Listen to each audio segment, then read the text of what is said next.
Good morning. The fourth meeting of the 64th session of the Commission for Social Development is called to order. I invite the Commission to continue its consideration of Agenda Item 3A, entitled Priority Theme, Advancing Social Development and Social Justice through Coordinated, Equitable and Inclusive Policies, in order to hold a Ministerial Forum on the topic leveraging the outcomes of the Second World Summit for Social Development from Copenhagen to Doha, mobilizing national action towards 2030 and beyond. The main objective of this forum is to provide ministers the opportunity to present and discuss national actions and policies that can translate the vision and commitments of the 1995 Copenhagen Declaration and Programme of Action and the 2025 Doha Political Declaration into reality. Through this panel discussion, we hope to stimulate forward-looking strategies while connecting the historical commitments of Copenhagen with the renewed momentum from Doha. Excellencies, distinguished delegates, dear ministers, it is my great pleasure to welcome you to segment 1 of the Ministerial Forum. I extend my sincere appreciation to the honorable ministers for having accepted the invitation to participate in this forum. I am pleased to welcome the distinguished panelists of our Ministerial Forum segment 1, Her Excellency Butaina bint Ali Al-Jabr Al-Nuaimi, Minister of Social Development and Family of Qatar, Her Excellency Kaisa Juuso, Minister of Social Affairs and Health of Finland, His Excellency Antonio Sanguino, Minister of Labor of Colombia, and Her Excellency Corina Schumann, Federal Minister of Labor, Social Affairs, Health, Care and Consumer Protection of Austria.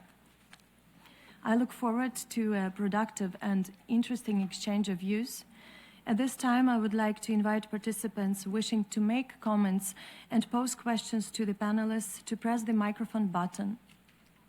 Before giving the floor to our distinguished panelists, I wish to remind to please keep within their allocated time limit of 5 minutes, and delegations to please keep within the 3 minutes time limit or even less during the interactive discussion. I thank participants in advance for your cooperation. I first give the floor to Her Excellency Butaina bint Ali Al-Jabr Al-Nuaimi, Minister of Social Development and Family of Qatar. Thank you, Madam Chair. السيد الرئيس Madam Chair, we're honored to address this important ministerial forum gathering us today. It is a valuable opportunity to exchange ideas and discuss measures that will allow translating the vision and the commitments of Copenhagen and Doha into reality.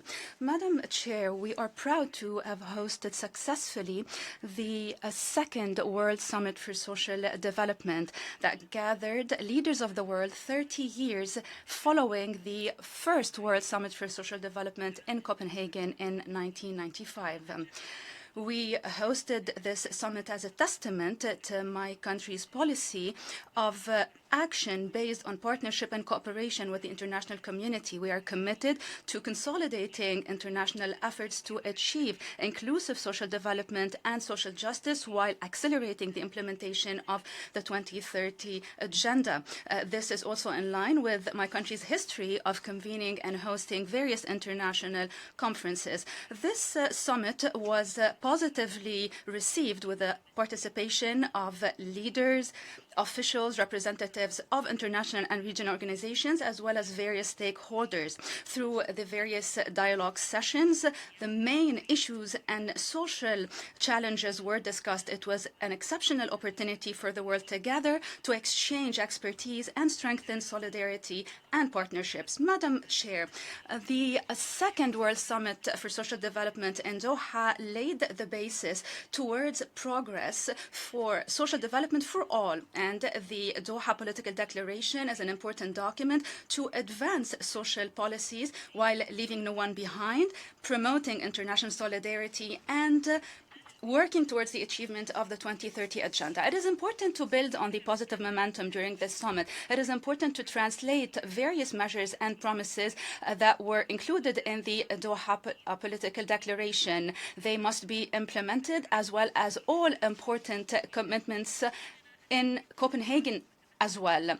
That way, we will be able to eradicate poverty, ensure a decent work, as well as full labor, social inclusion, and the rapid implementation of the 2030 agenda. This is the way to build communities, people-centered communities that are more inclusive, more just, and more prosperous for all.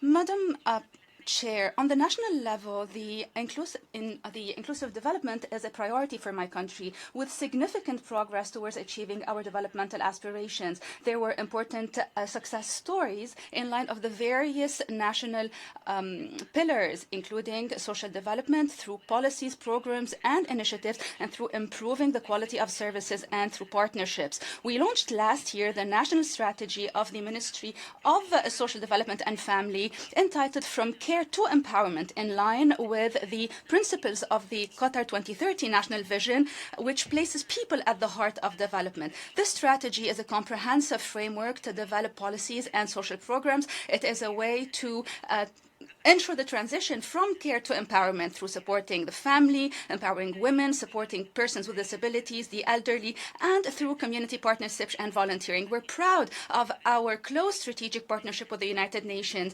given its exceptional importance amid growing challenges. These challenges require further cooperation and coordination. My country is keen to making every effort to achieve its commitments, and we are one of the biggest supporters of the United Nations in the various fields. Madam Chair, the theme of the Ministerial Forum convened today is extremely important and timely. It reminds us of the necessity of capitalizing on the results of the Second World Summit for Social Development from Copenhagen to Doha. It is important as well to mobilize national efforts towards 2030 and beyond, including the promise not to leave no one behind, targeting the most marginalized and those who are left behind while putting people at the heart of development. We seize this opportunity to commend the important role of the Commission for Social Development, mandated with the primary responsibility of following up on and reviewing the World Summit for Social Development, as well as intergovernmental commitments in the field of social development. To conclude, our success will hinge on the full implementation of our commitments through concrete measures to achieve social development for all, particularly for developing countries. You can count on my country's commitment to working alongside the United Nations and all partners to achieve the desired goals. I thank you. I thank the Minister of Social Development and Family of Qatar for reminding us about the Doha summit and spirit, and presenting national efforts of Qatari government to advance social development. And would appreciate if you could please answer the following question related to your intervention within 2 minutes. The Doha political declaration emphasized that the international community came together at the summit in a spirit of renewed hope, guided by commitment and collective action. In your view, how can we sustain and build upon this positive momentum to advance social development for all, particularly in the face of urgent and very complex global challenges that are reversing progress, and as we move closer to the timeline of the 2030 agenda? The Second World Summit for Social Development held in Doha marked a historic opportunity and essential platform to mobilize global support, strengthen international cooperation, and promote joint solutions. To sustain this positive momentum generated in Doha, we must translate its spirit into lasting progress by continuing to work together, strengthening multilateral cooperation, and turning the aspirations and commitments of the Doha Political Declaration to concrete and measurable outcomes. It is also important to ensure that these commitments are integrated into national policies and development strategies. We firmly believe that meaningful progress is possible in the face of the pressing global challenges, and as we approach the 2030 Agenda timeline, one key lesson stands out: the urgent need for collective action, genuine solidarity, and effective multilateralism supported by strong partnerships. Placing people at the center of development and prioritizing those furthest behind remain essential to advance social development for all. The Doha Political Declaration sets out ambitious commitments and measures, providing a solid foundation for promoting social development and social justice for all, while advancing the 3 core pillars of social development: poverty eradication, full and productive employment, and decent work for all, and social integration. Thank you. Thank you very much, Minister Al-Nuaimi, for that very clear answer. I now give the floor to Her Excellency Kaisa Juuso, Minister of Social Affairs and Health of Finland. Please. Honorable Chair, Your Excellencies, ladies and gentlemen. For Finland, sustainable social development is not an abstract idea. For us, this is a core idea of the Nordic welfare state built on universalism, equality, non-discrimination, and trust. These principles place people at the center of policy making, and they form the foundation of what we call the economy of well-being, the understanding that societies prosper when people and the planet do well. To advance social development, every country needs structures that support people's well-being equally.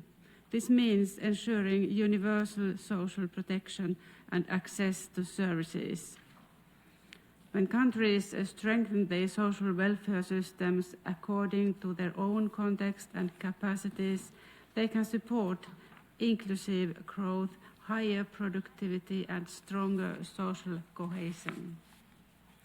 Employment is at the heart of a sustainable welfare society. People must be able to live on their pay, and work must be rewarding. Wage income, in turn, provides the shared resources that sustain public services.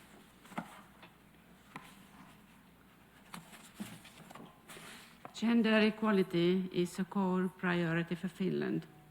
We work to eliminate discrimination in working life and to close the pay gap through long-term equal pay measures and EU-level pay transparency.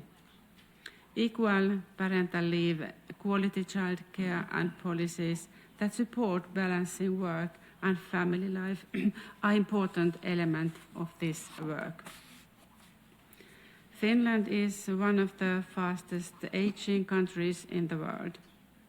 Ensuring dignified aging and fairness between generations is a top priority for us. Our social and healthcare system is strong, but it needs to adapt to demographic change and growing service needs. This is why Finland carried out the largest social and health services reform in its history. Our aim is to ensure accessible, high quality and financially sustainable services for all, regardless of income level or place of residence.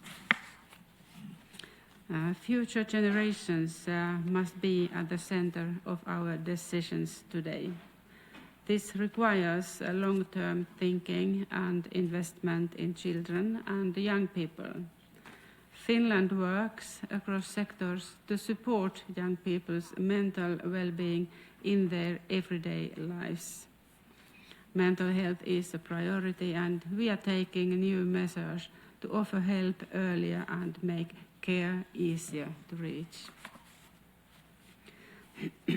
Inclusion is especially important for Finland.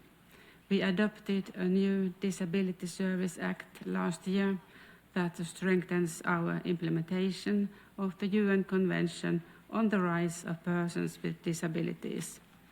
The Act shifts focus from medical diagnosis to individual needs. We recognize that all persons with disabilities have the right to autonomy, freedom of choice, and full participation in society.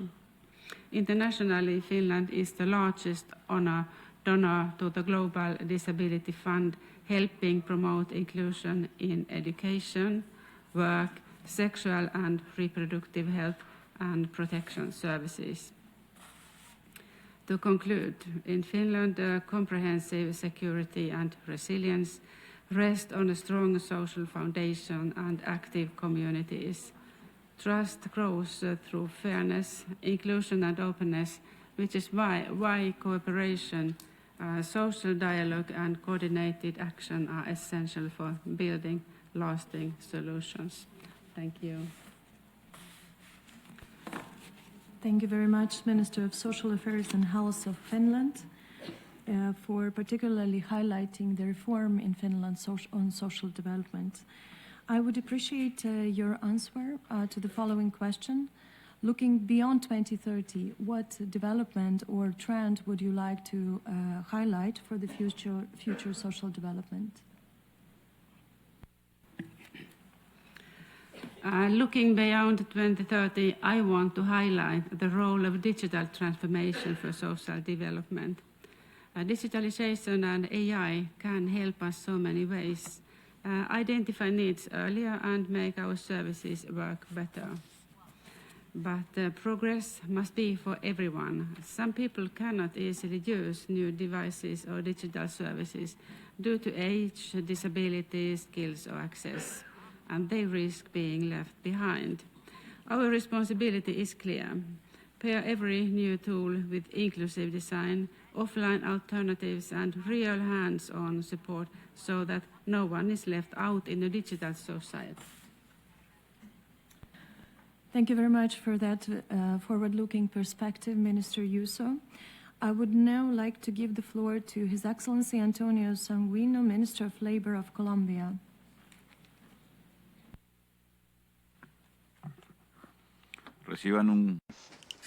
Good morning and warm greetings on behalf of the government of President Gustavo Petro.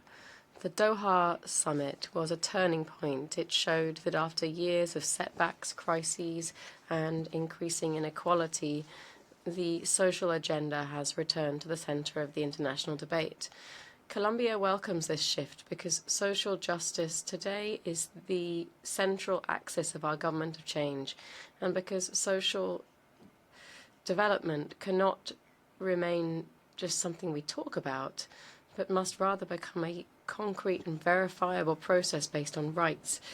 The Doha Political Declaration, adopted by consensus, affirms the commitments of the Copenhagen Summit and the 2030 Agenda.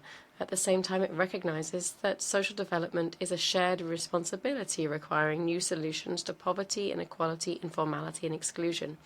For Colombia, this declaration is particularly meaningful because it puts decent work and employment at the heart of development. This is an objective that is aligned with the transformation in our country to ensure decent work, improve productivity, and strengthen our labor institutions. All of this is embodied in our labor law, which has been approved, and also as we implement a living wage. The declaration also underscores social protection as an essential pillar of development. It represents support for the pensions reform that we are undertaking to expand pensions coverage, close gaps, and ensure universal and sustainable pension systems.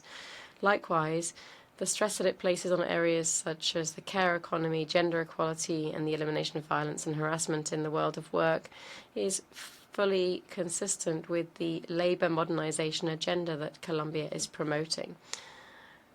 Something else that was fundamental for our country was the approach that the declaration takes to migration. Indeed, it recognizes that migration is a driver of inclusive growth, and it calls for the protection of migrants' rights. For Colombia, a country of both origin and destination, this recognition is crucial to advance towards safe labor mobility policies and social labor inclusion. Similarly, the call to address energy, technology, and demographic transitions with appropriate labor policies is consistent with the challenges that we are facing as a country that is highly vulnerable to climate change and to the productive transformations being undertaken by our government of change. We recognize the progress made by the summit. At the same time, however, we are aware that the true test lies in how we implement the declaration. As the document rightly states, the success of the summit depends on our collective ability to translate international commitments into specific national policies that curb poverty, inequality, and exclusion, particularly in developing countries. On all of this, Colombia has made significant progress under our administration. For instance, poverty has fallen by nearly 3%, meaning that we've been able to lift 1.6, almost 2 million Colombians out of poverty. Likewise, our national unemployment rate has fallen to historic levels, dropping from 11% in 2022 to 8.9% in 2025. This is the lowest unemployment rate of the century, resulting in the creation of more than 2 million jobs. At the same time, the informal labor rate is showing a downward trend, falling from 58.5% in 2022 to 55% by the end of 2025. This means that today hundreds of thousands of people now have access to work with greater guarantees and social protection. Added to this, we have a clear wage policy for workers, moving from the concept of a minimum wage to a living wage. Between 2023 to 2026, this represented a cumulative nominal increase of 60%. This has contributed to restoring purchasing power for more than 2.4 million households and has directly reduced poverty and inequality in the country. For this reason, we reiterate our commitment and we stress that the Doha summit should not be seen as the end of anything, but rather the beginning of a renewed cycle of international cooperation for social development.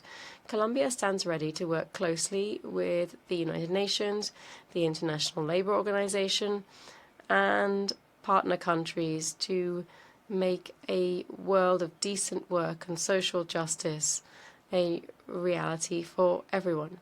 We reaffirm our commitment to multilateralism as the only viable peaceful mechanism for forging global and regional consensus. Thank you. I thank the Minister of Labor of Colombia and would appreciate your answer to the following question.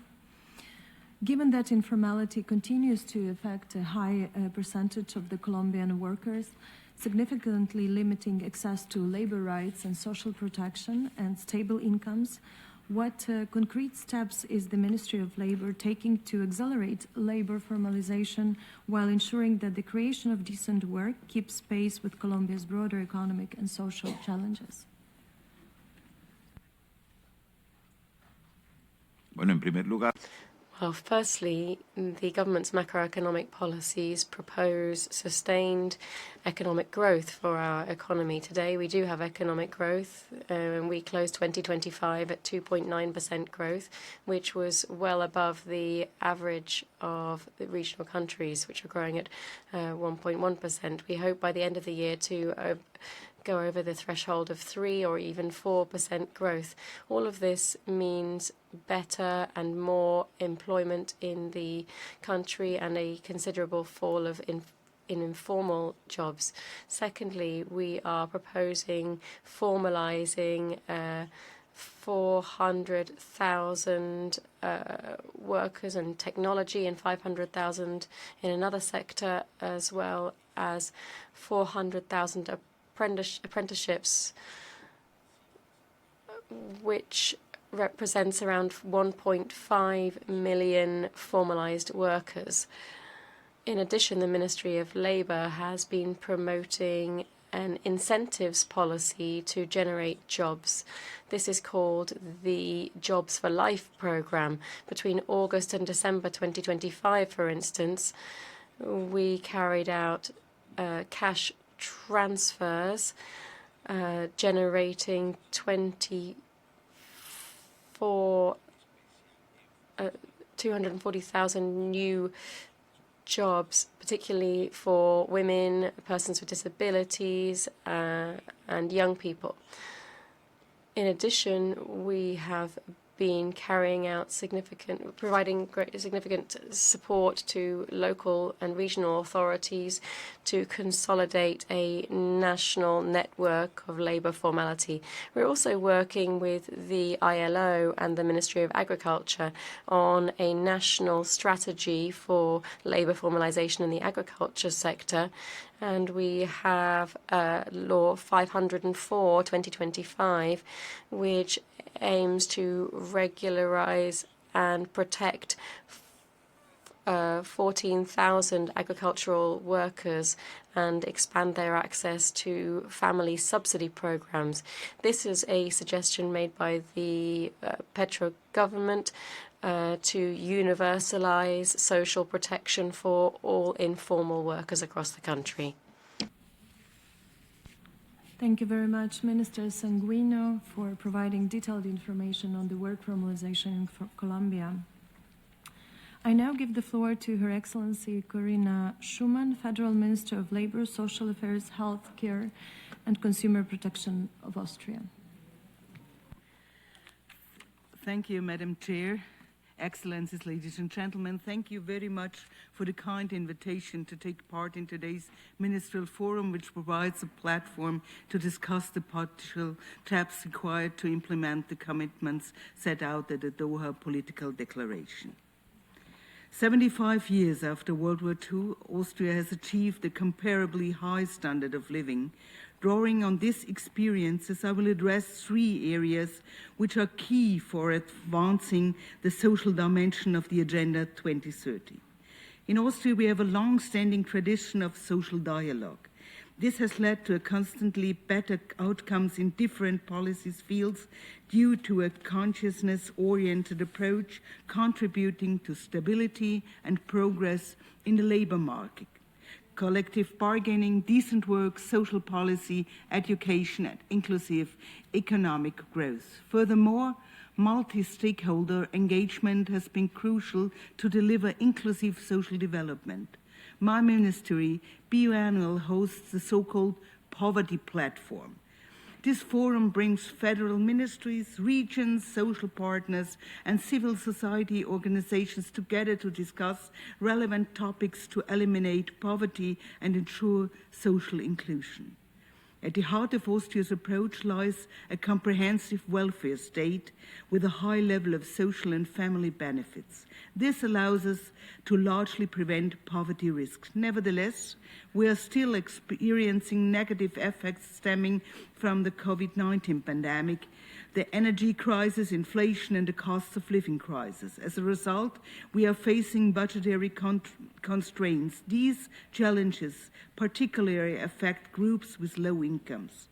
First, let me give you an overview of our recent measures to address these issues to align our policies with the commitments of Doha. Regarding to fight against poverty, the Austrian government has implemented measures to reduce the possibility for landlords to raise rents. This measure will significantly slow down the rapid rise in rental costs. To prevent the end of homelessness, we implemented the so-called housing umbrella.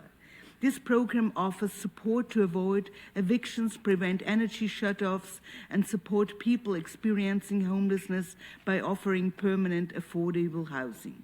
In general, meaningful policies need long-term strategic approaches. Therefore, we have put a focus on ending child poverty. Investing in early childhood education and care brings the expected economic and social benefits in the long run. To reduce the risks of poverty, access to health care is essential. Thus, strengthening the primary health care sector remains an important focus. The goal is to promote health, strengthen prevention, and ensure high-quality, efficient medical treatment. Second, I would like to highlight the importance of policies to promote full and productive employment and decent work for all. Older persons are often affected by long-term unemployment. The project Action 55 Plus offers new perspectives for persons aged over 55 and aims to create up to 6,000 jobs. In addition, the new partial retirement scheme allows older employees to reduce their work hours while receiving a proportional pension benefit. This supports a gradual transition into retirement, helps to keep experience within the workforce and improves financial security. Likewise, women often face barriers in the labor market. Thus, we increase the labor market promotion budget for women. Due to demographic changes, the demand for long-term care is increasingly significantly, which also impacts the labor market. In recent years, Austria has introduced measures to improve working conditions and create financial initiatives in this sector. Ladies and gentlemen, let me highlight recent developments in Austria to ensure inclusivity and participation for social groups in light of the commitments made in Doha. To address gender-based violence, Austria adopted a new national action plan on violence against women. Key focus areas include early prevention in education, reducing women's economic dependence, strengthening prevention, targeted training for relevant professions, and specific measures for women in vulnerable situations. Social exclusion and loneliness are major structural challenges in aging societies. Austria strongly underlines the importance of human rights of elder persons and remains committed to the implementation in the Madrid International Plan of Action on Aging. Austria is committed to fully implementing the UN Convention on the Rights of Persons with Disabilities. To this end, we have developed our second national plan on disabilities, comprising nearly 400 concrete measures covering all aspects of the lives of persons with disabilities. As a host state of the UN headquarters, we will welcome an ambitious international community and a rule-based international order. Therefore, Austria is running for a non-permanent seat on the UN Security Council in 27-28. International organizations such as the World Health Organization and the International Labour Organization are indispensable for achieving sustainable development. They must play a pivotal role in implementing the Doha Political Declaration. Looking ahead 2030 and beyond, a strong social pillar based on the commitments of Doha is the utmost importance. In this context, preventing policies and international cooperation are crucial. Thank you very much for your attention. I thank the Federal Minister of Labor, Social Affairs, Health, Care and Consumer Protection of Austria for informing about key achievements of Austria in advancing social dimension. And in your statement, Madam Minister, you talked about vulnerable groups and how Austria tries to enable them to participate fully in society. Since employment prevents poverty, could you please explain how you intend to include vulnerable groups in the labor market? Thank you very much. In general, I would like to say that strengthening public employment service and social dialogue remain the utmost priorities for Austria. Therefore, Austria has introduced the possibility to include collective agreements for freelancers. Focusing on women, increasing women's participation in the workforce is a very important topic for us on two respects. Firstly, more women should participate in the labor market, and we have to set measures to help women to increase their amount of time of the time they work. We have here to work on the frameworks. We increase the financial support for women with the labor market promotion budget. With these funds, we provide women-specific active labor market policies. For example, women are trained in crafts and technical occupations and to apprenticeships levels to a technical college degree. The training enables women to work in well-paid jobs with good prospects for development. Furthermore, women are supported with specific trainings and needs-based counseling. And focused on pupils with disability, the federal government offers a wide range of support instruments for persons with disabilities to gradually introduce them and to integrate them into the labor market. There are a range of project-based support services such as youth coaching, the training programs, vocational training assistance, work assistance, and job coaching. In addition, workplace-related support is provided, such as a wage subsidies, technical work aids, and for those with greater support needs, personal assistance in the workplace. What is more, is special advisory and service offering has been developed for companies to encourage them more strongly to create inclusive working conditions and hire persons with disabilities. And one more group is very important, the older persons. The project Action 55 Plus offers new perspectives for older persons aged over 55 and aims at creating up to 6,000 jobs and workplaces. The new partial retirement scheme allows older employees to reduce their working hours while receiving a proportional pension benefit. It supports a gradual transition into retirement, helps to retain experience within the workforce, and improves financial security. Yes, we are working on it. Thank you very much. Thank you very much, Minister Schumann. I would now open the floor for comments and questions to our distinguished panelists, and would like to give the floor to the representative of El Salvador, Chair of the Office of Integration at the Presidency of El Salvador. Please, you have the floor. Muchas gracias, señora. Thank you very much, Madam Chair.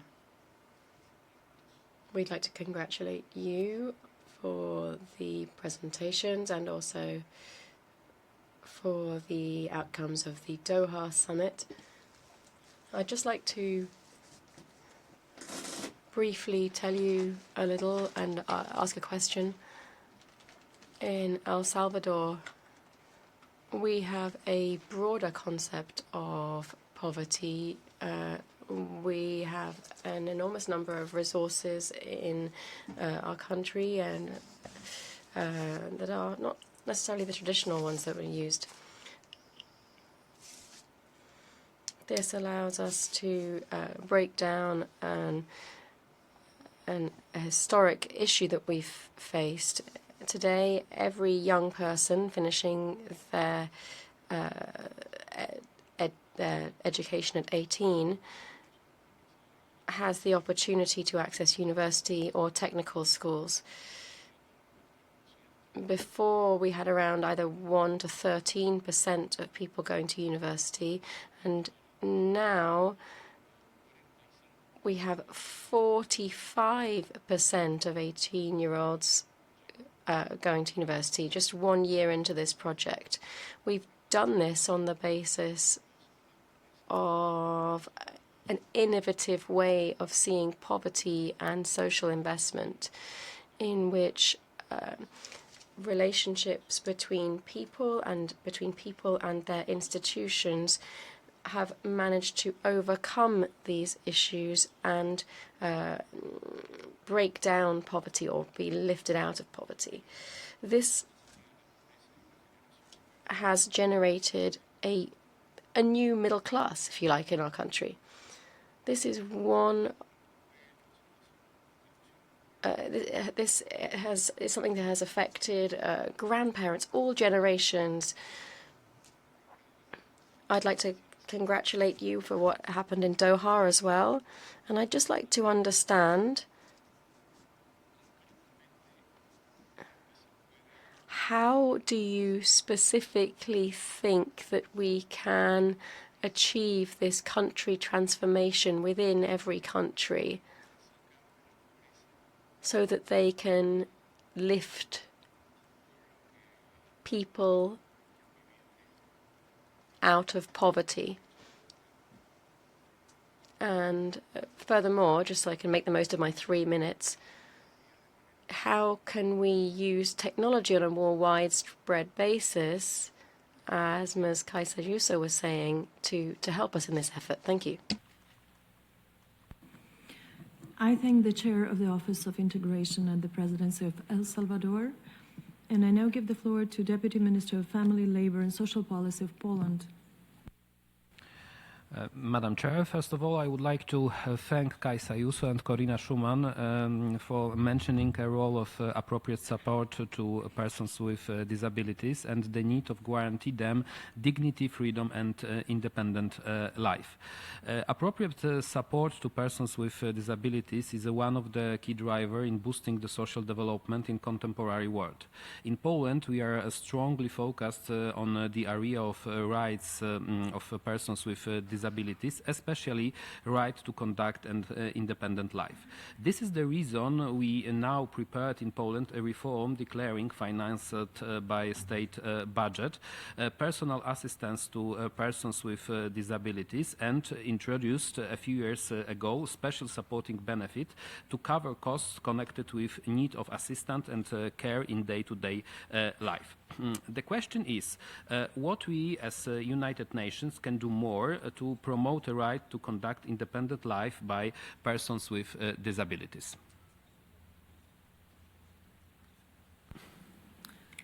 Thank you to Deputy Minister of Family, Labor and Social Policy of Poland. And I now give the floor to Minister of Labor and Social Insurance of Cyprus. Thank you for the floor. Dear panelists, ladies and gentlemen, social justice is a core priority of the Cyprus presidency of the Council of the European Union. In a labour market reshaped by digitalization and the rise of artificial intelligence, we must promote policies that harness technological progress to improve job quality, reduce inequalities, and support just transitions. Fair wages, safe conditions, and equal opportunities must remain central to ensure innovation that serves all workers. The Doha Political Declaration points towards a renewed global social contract grounded in solidarity, rights, and effective multilateralism. As we navigate green and digital transitions, the real measure of success is fairness, with billions still without social protection or fair employment. Our focus must now shift decisively from commitments to delivery. Our political priority should be delivering concrete results for people.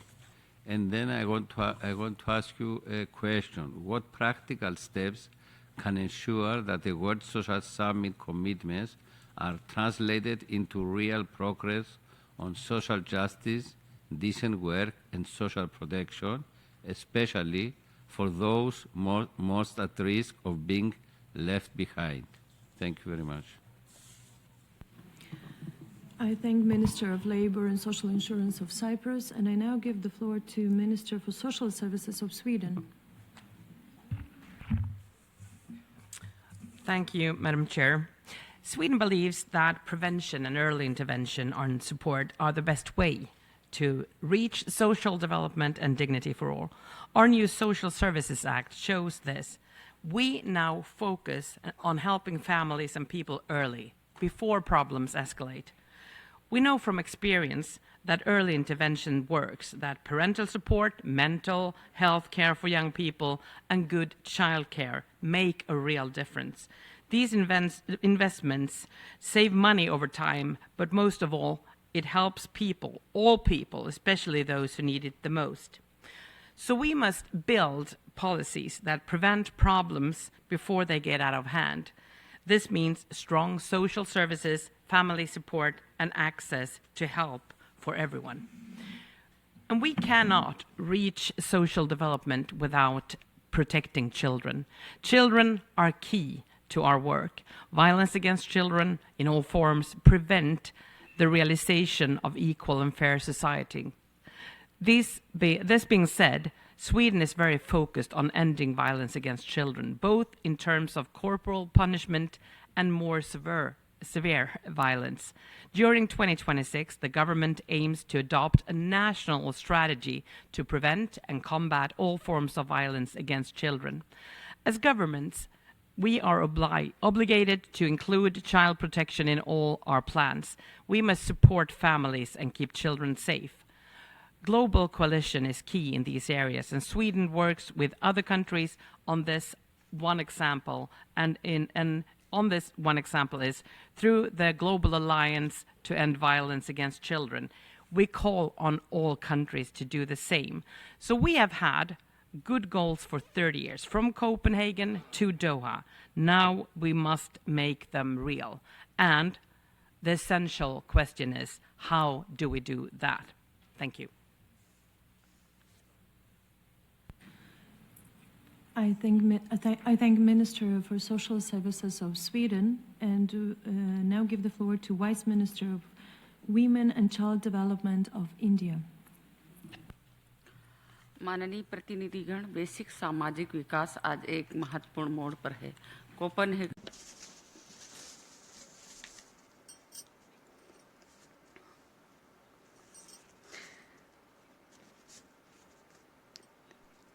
Global social development is a pivotal moment. 30 years after the Copenhagen Declaration placed people at the center of global development, the Doha Political Declaration has reaffirmed that social justice is essential for sustainable development and global stability.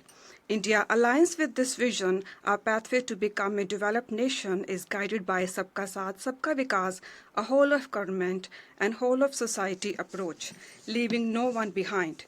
For India, social development is not welfare alone. It is constitutional imperative with social justice as its objective. Let me share some statistics aligned with two Doha critical areas. Over 800 million citizens are ensured food security. More than 550 million people access free universal health care through 150,000 health centers, including cervical and breast cancer screenings and gender reinformation surgeries. 16,000 Jan Arogya Kendras provide affordable medicines and medical devices, including sanitary napkins, just at nearly 1 rupee.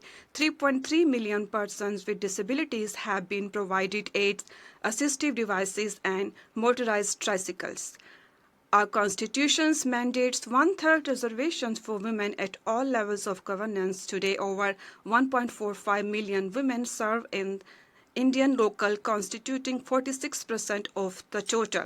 Behavioral change and financial empowerment for girls are being strengthened through Beti Bachao, Beti Padhao, and the Sukanya Samriddhi Yojana, under which over 41 million accounts have been opened. 4 labor codes prohibiting gender discrimination and ensuring equal pay for equal work, alongside initiatives promoting safe workplaces and women's entrepreneurships. 550 million collateral-free loans worth over 382 billion rupees to non-farm entrepreneurs, including over 200 million women and street vendors, have provided a segue into formal economy. The SMILE schemes provide rehabilitation, counseling, and healthcare education and skill training for transgender persons and people engaged in begging. So far, 970 individuals have been rehabilitated. The journey from Copenhagen to Doha reminds us that the development must be measured in the dignity of the last person in the line, guided by Vasudhaiv Kutumbakam. The world is one family. India stands ready to share its experience in digital public infrastructure and inclusive growth. Thank you. I thank Vice Minister of Women and Child Development of India, and now give the floor to Undersecretary in the Department of Social Welfare and Development of the Philippines. Thank you, Madam Chair. The Philippines commends the Commission and the views expressed by the invited ministers as panelists. We are honored to contribute to this forum to highlight that today's realities, climate change, technological transformation, demographic shifts, and persistent inequalities require us to rethink how we design and implement social development policies. Human capital development remains central to the Philippine social development strategy. There is evidence to show that conditional cash transfer to poor households have contributed to improvement in their health, education, and family development, and help break the intergenerational cycle of poverty. This must be complemented by interventions which address child nutrition and early development. We should not also forget about the older persons, or what we call the silver economy, and provide them the necessary support, both financial and in-kind assistance, to ensure dignity, productivity, and security in old age. Together, all these programs should form a continuum of social protection, supporting households across the life cycle, reducing poverty, and promoting social integration, while ensuring that vulnerable groups, including persons with disabilities, indigenous peoples, and in remote communities, are not left behind. Excellencies, the Philippines view social development beyond 2030 as integrated, rights-based, and people-centered, anchored in human capital, coordinated financing, inclusive innovation, transparent governance, and community-driven participation. It is indeed a positive development that there are a lot of commonalities among states in mobilizing national action post-Copenhagen and Doha. The difference lies in the specific vulnerabilities of a particular country, especially vulnerability to disasters, such that whatever gains already achieved by the social assistance programs are somehow reversed by climate shocks. Thus, Excellencies, we would like to hear insights on adaptive and shock-responsive social protection that requires coordination of DRR interventions, such as preparedness training, early warning systems, and rapid response cash assistance, both in partnership with local governments and community-based organizations. We believe these interventions are closely integrated with social protection programs, ensuring that vulnerable households can maintain access to education, health, and livelihood even in times of crisis. Thank you. I thank the Undersecretary in the Department of Social Welfare and Development of the Philippines, and I now give the floor to the representative of the Russian Federation.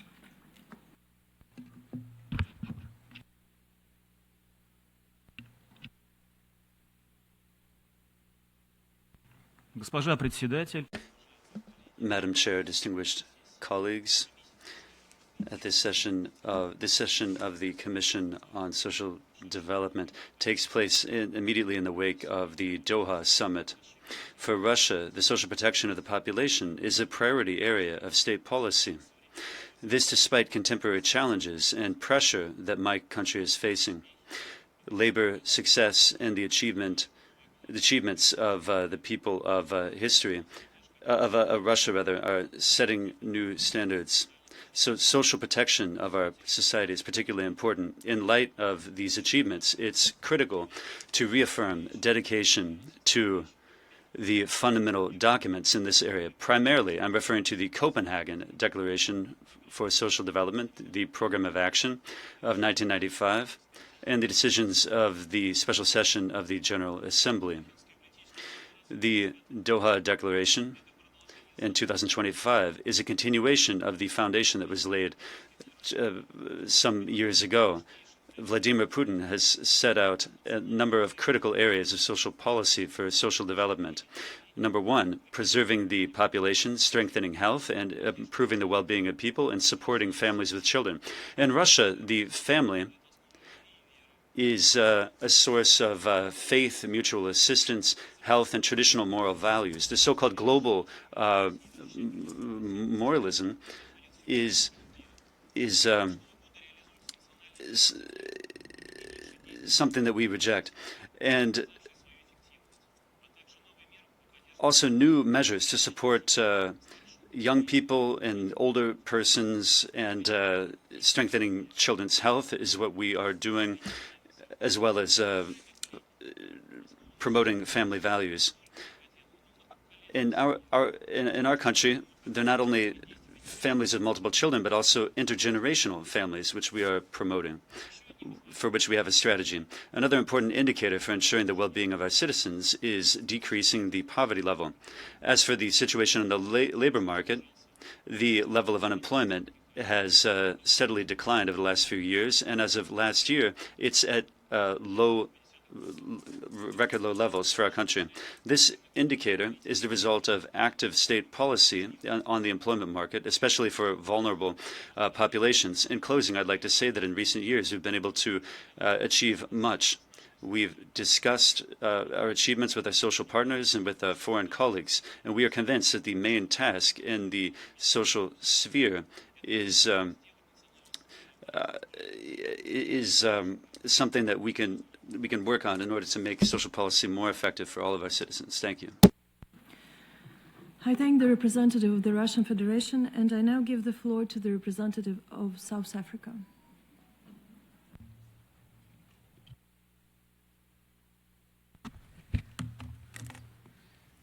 Can I begin, Chairperson, by expressing our appreciation for all of the members of the panel for the input that they have provided in this sitting. Can I also begin by saying that South Africa was very proud to be part of the team that participated in the drafting of the Doha Declaration. After the drafting of the declaration and then following also the World Summit, the second World Summit, we have as a country gone and developed an implementation plan that we are currently discussing within the country in order to make sure that we have stakeholder buy-in when we implement it. We believe that for the plan to be fully implemented with measurable outcomes, there needs to be sufficient buy-in and financial resources. So we would like to ask the panel of the distinguished panel to make some proposals to us and some recommendations and advice as to how we might be able to find strategies that can be implemented to be able to mobilize the necessary resources for the implementation of these plans. That is our first input. In addition to that, we wish to congratulate the minister from Colombia, who was speaking about the way in which the country has been able to move from minimum wages to a living wage. This is something that we think is very important, especially in South Africa, since we have been implementing minimum wage legislation for very many years. But post the pandemic, we are finding that the cost of living has increased exponentially for many people who are living at that level of income, at the minimum wage level. So we would like to hear if the minister from Colombia is able to elaborate a little bit more in terms of how they have differentiated from minimum wages to living wages, what are the changes that they have introduced. And in addition to that, we would welcome some description of what sort of instruments they have come up with to be able to implement this living wage. Thank you very much. I thank the representative of South Africa, and I now give the floor to the representative of Cuba.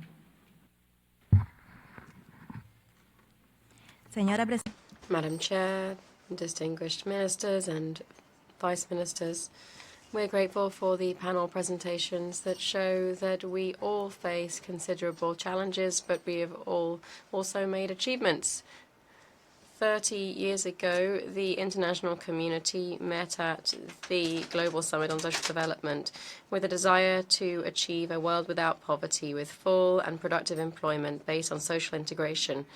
Meeting in Doha, we concluded that today humanity is facing even more colossal challenges, and we reaffirmed that the Copenhagen commitments remain just as urgent as they were at the time. In Cuba's case, social policies and achievements in this area are widely recognized at the international level. We have guaranteed universal free access to health, education, culture, sport. At the same time, we've continued strengthening our solidarity and South-South and triangular cooperation, so as to share our capacity with other people around the world. We have promoted inclusive policies to guarantee access to quality employment, reducing informal labor, and recognizing new economic stakeholders that have a favorable impact on job generation. The adoption of a new family code in 2022 and a new Child, Adolescent and Youth Code in 2025 strengthened the guarantees of the rights of all social groups, particularly those vulnerable groups, fostering protection for families through a comprehensive and multidisciplinary approach. Madam Chair, to reach all of these results, Cuba has had to harness its creativity and resilience to overcome the effects of the most prolonged and the tightest blockade ever applied against any other country. In this regard, we must condemn the recent executive order of the US president, which seeks to impose a complete barrier to the supplies of fuel to the country, forcing our people to endure extreme living conditions and, of course, hampering any social development. Therefore, mobilizing national action towards 2030 and beyond will take immense efforts in light of these new circumstances. There is no way for our National Development Plan to 2030, including its social aspects, not to be impacted or held up in some way by this. In the midst of all of these circumstances, how do the panelists see that we can move towards reaching the 2030 agenda just 4 years before the deadline is to achieve that? In their view, what are the main challenges we face, and what should we include in a universally agreed document on the future development goals? Thank you. I thank the representative of Cuba, and I now give the floor to the representative of Switzerland.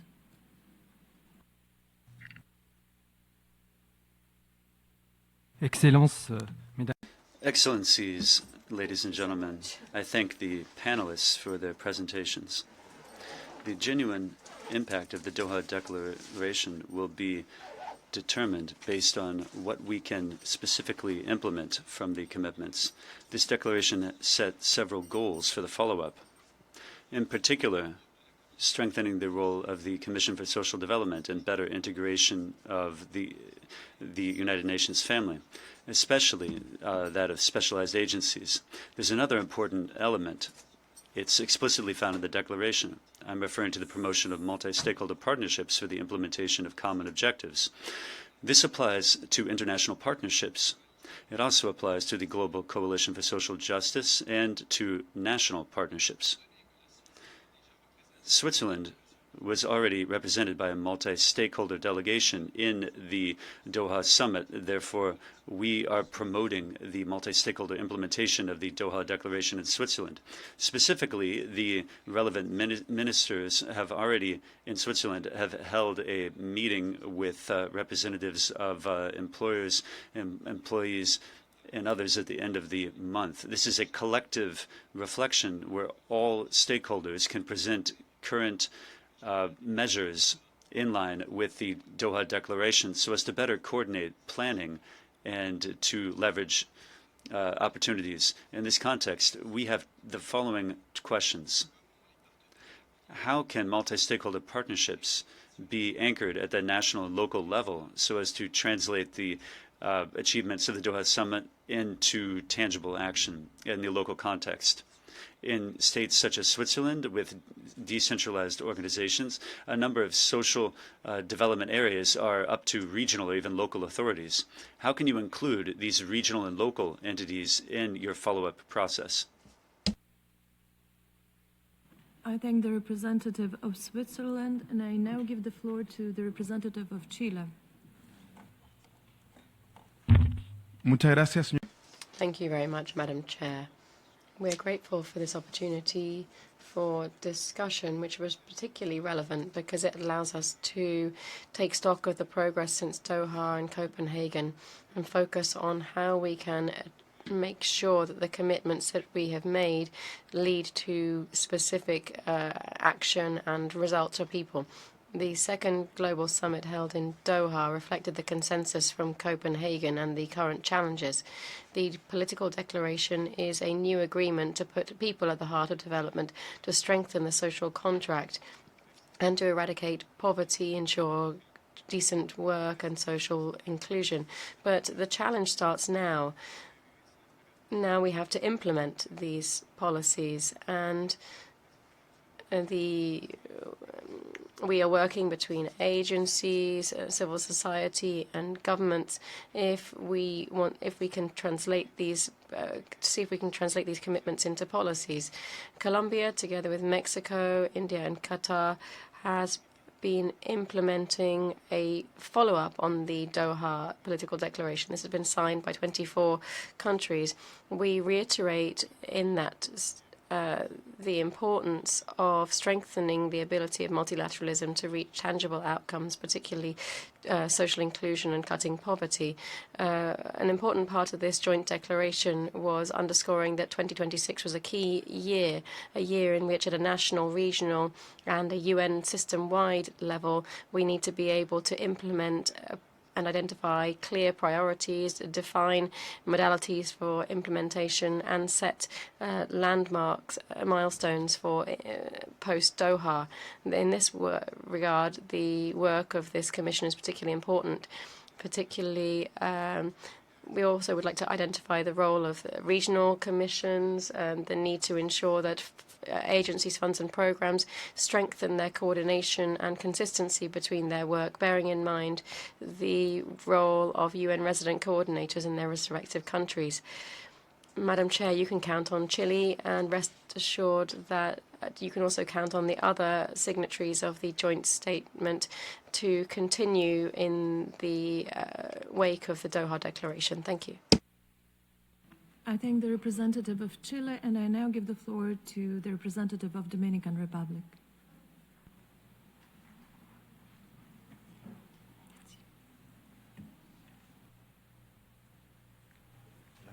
The representative of Dominican Republic, please. Okay.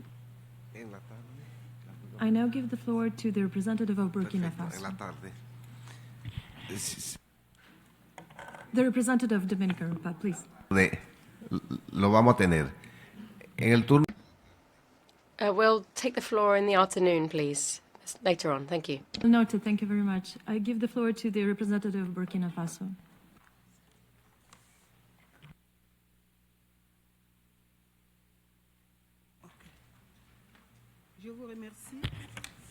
Thank you. Thank you, Madam Chair. Excellencies, ladies and gentlemen, ministers, distinguished deputies, Burkina Faso welcomes the convening of this Ministerial Forum. It affords us the opportunity to fully draw on the results of the Second World Summit on Social Development in line with the Copenhagen Declaration and the Doha Declaration, as well as the 2030 Agenda. Burkina Faso sees in this forum a good opportunity to further strengthen the mobilization of international action, but also national action, and it's an opportunity to translate international actions into concrete, measurable results geared toward tangible results for the various categories of our population by 2030 and beyond. This is a context marked by many major challenges. And so Burkina Faso has made a strategic choice to put social development, social justice, and human resilience in the forefront of its public efforts. And this has been shown through the implementation of our National Development Plan, 2026 to 2030. That's the framework for our national action. It's our recovery plan, too. It foresees a decrease in the level of poverty and an increase in life expectancy. We're bolstering human capital. We're addressing employment, health, and social protection. We've taken specific actions already. From 2021 to 2024, over 3 million vulnerable people received food and social assistance and health assistance. That includes forcibly displaced people. We did this through empowerment programs, economic empowerment programs, and provided them with access to basic social services. We've also promoted health programs. That's among our priorities. We've created many decent jobs, and we've raised the minimum wage as well. In tandem with that, significant investments have been made. That's been done in basic social services, in particular health care and education. We've reduced the cost of specialized care. We've improved nutritional indicators of children. And we've stepped up education and technical training and vocational training. This plays a key role in transforming our economy. Chair, if national mobilization is essential, it goes without saying that the international community also has a role to play side by side with states. By way of conclusion, Burkina Faso reaffirms its commitment to responsibly and inclusively implement the recommendations of the second summit on social development. Through our recovery plan, our country intends to speed up the implementation of our national plan so as to craft a society that is more just, inclusive, and resilient, which serves the well-being of everyone, especially vulnerable people, that is persons with disabilities, IDPs, women, children, and young people. I thank you for your kind attention. I thank the representative of Burkina Faso, and I now give the floor to Deputy Minister of Family and Social Service of Turkey.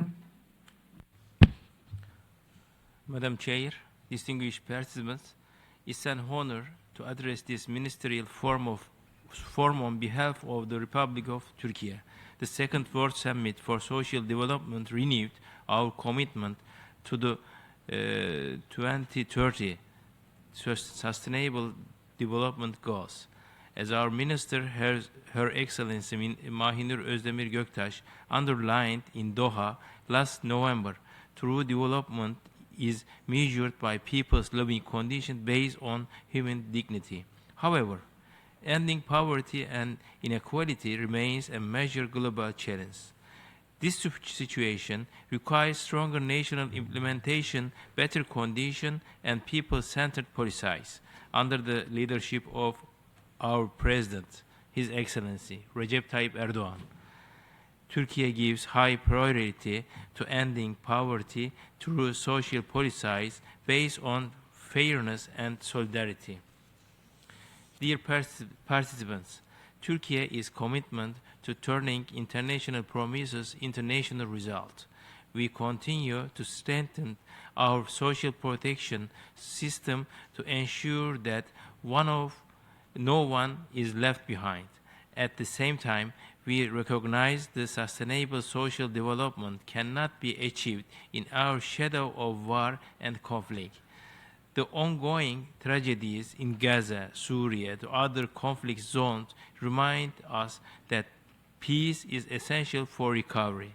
Turkey stands ready to continue supporting countries in need. We are aware that conditions within the United Nations system is necessary to align peace efforts. Ladies and gentlemen, guided by the principle of the let the people live so that the state lives, Turkey continues to build a strong social state based on social justice and solidarity. We have implemented comprehensive policies to ensure full participation of women, children, persons with disabilities, older persons, and people at risk in all areas of the life.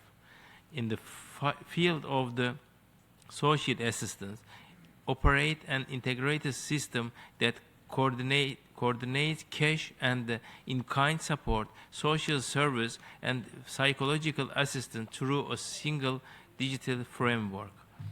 This system allows us to access needs more effectively, avoid duplication, and ensure timely support for at-risk groups. National Actions 2030 and beyond focuses on digitalization,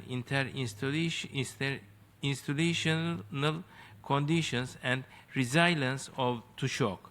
Social assistance extends beyond short-term support and address persistent and intergenerational poverty risk. We also use digital tools and strengthen child protection through family-based service and respond to violence against women, including through the Women's Emergency Assistance Notification System in Turkish KADES mobile application.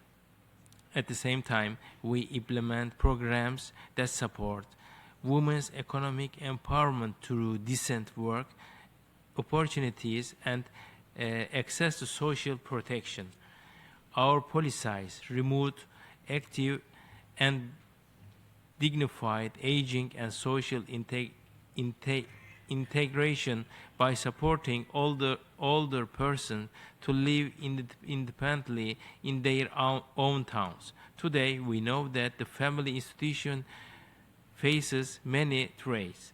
Defending the family composed of a woman and a man is also defining life and the future. We protect the family as the core of social solidarity.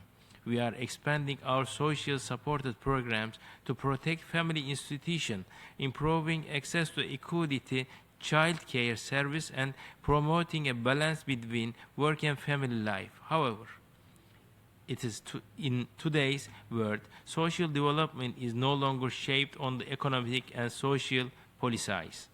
It's also deeply influenced by rapid technology change.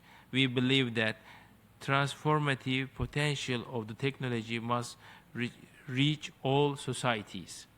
Children's safety, dignity, and well-being must be at the center of the digital transformation. It's the context Turkey takes part in global effort to protect children's rights in the digital world.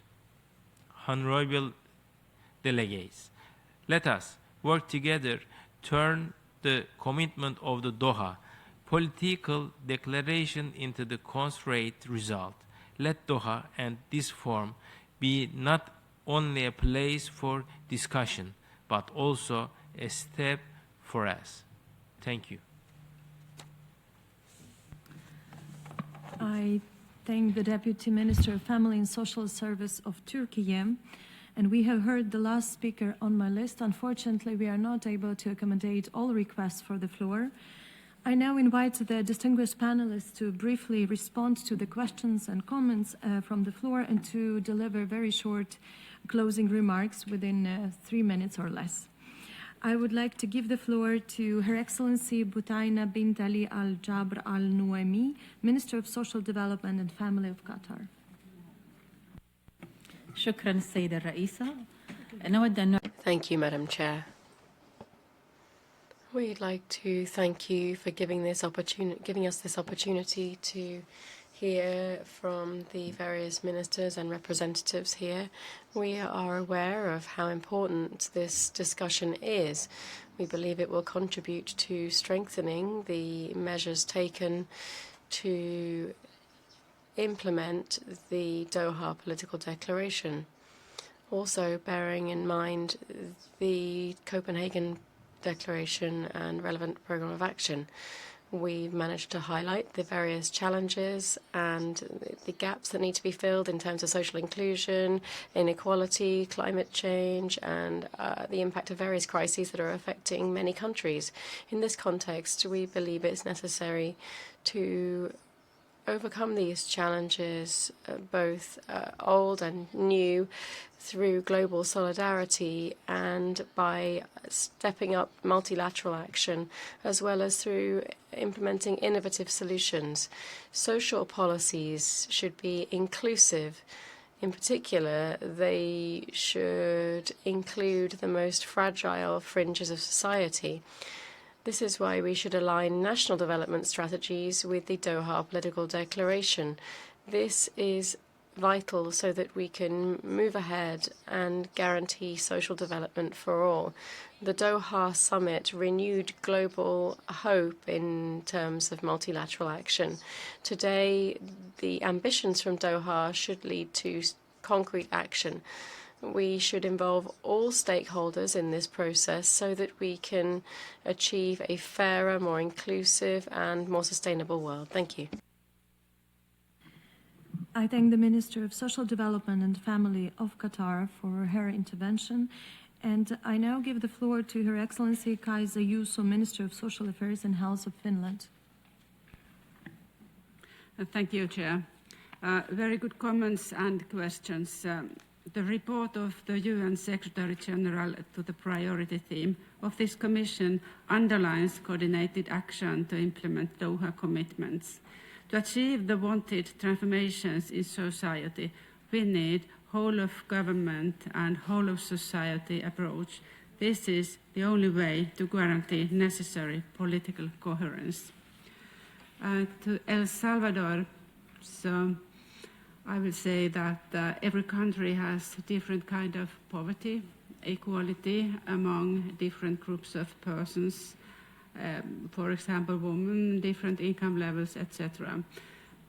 It has been the key for Finland in our path. In the beginning of our independence, we were not a developed or rich society, but equality has helped us to become what we are today. To Poland, persons with disabilities are not victims, but they are an important part of our societies and can participate in workforce if we create enabling environment in education and in labor markets. This has been our guiding idea, including in recent legislative reforms. As a closing remarks, so I will say that this is a defining year for the United Nations. The ambitions of the Doha Declaration should guide the UN reform process.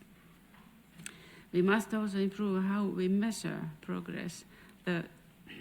As I said, the Secretary General's work about GDP indicators for the post-2030 agenda aims to ensure that future global frameworks focus on what truly matters: inclusion, resilience, well-being, and people's real opportunities for a dignified and secure life. I thank the Minister of Social Affairs and Health of Finland, and I now give the floor to His Excellency Antonio Sanguino, Minister of Labor of Colombia. We are very pleased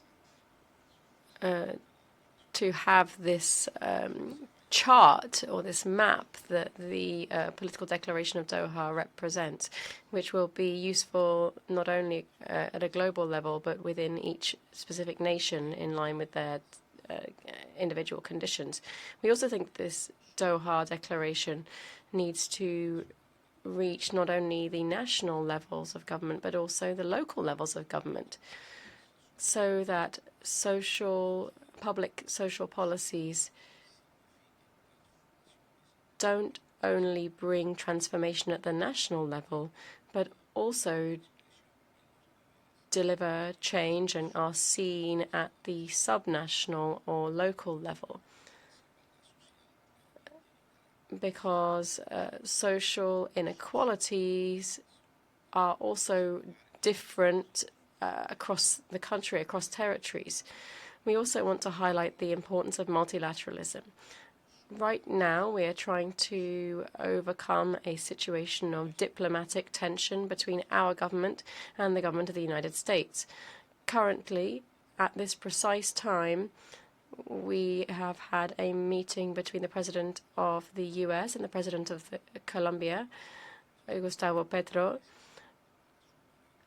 to try to ease these tensions, to strengthen bilateral cooperation, but above all to consolidate multilateralism as the main instrument for coexistence and cooperation between nations.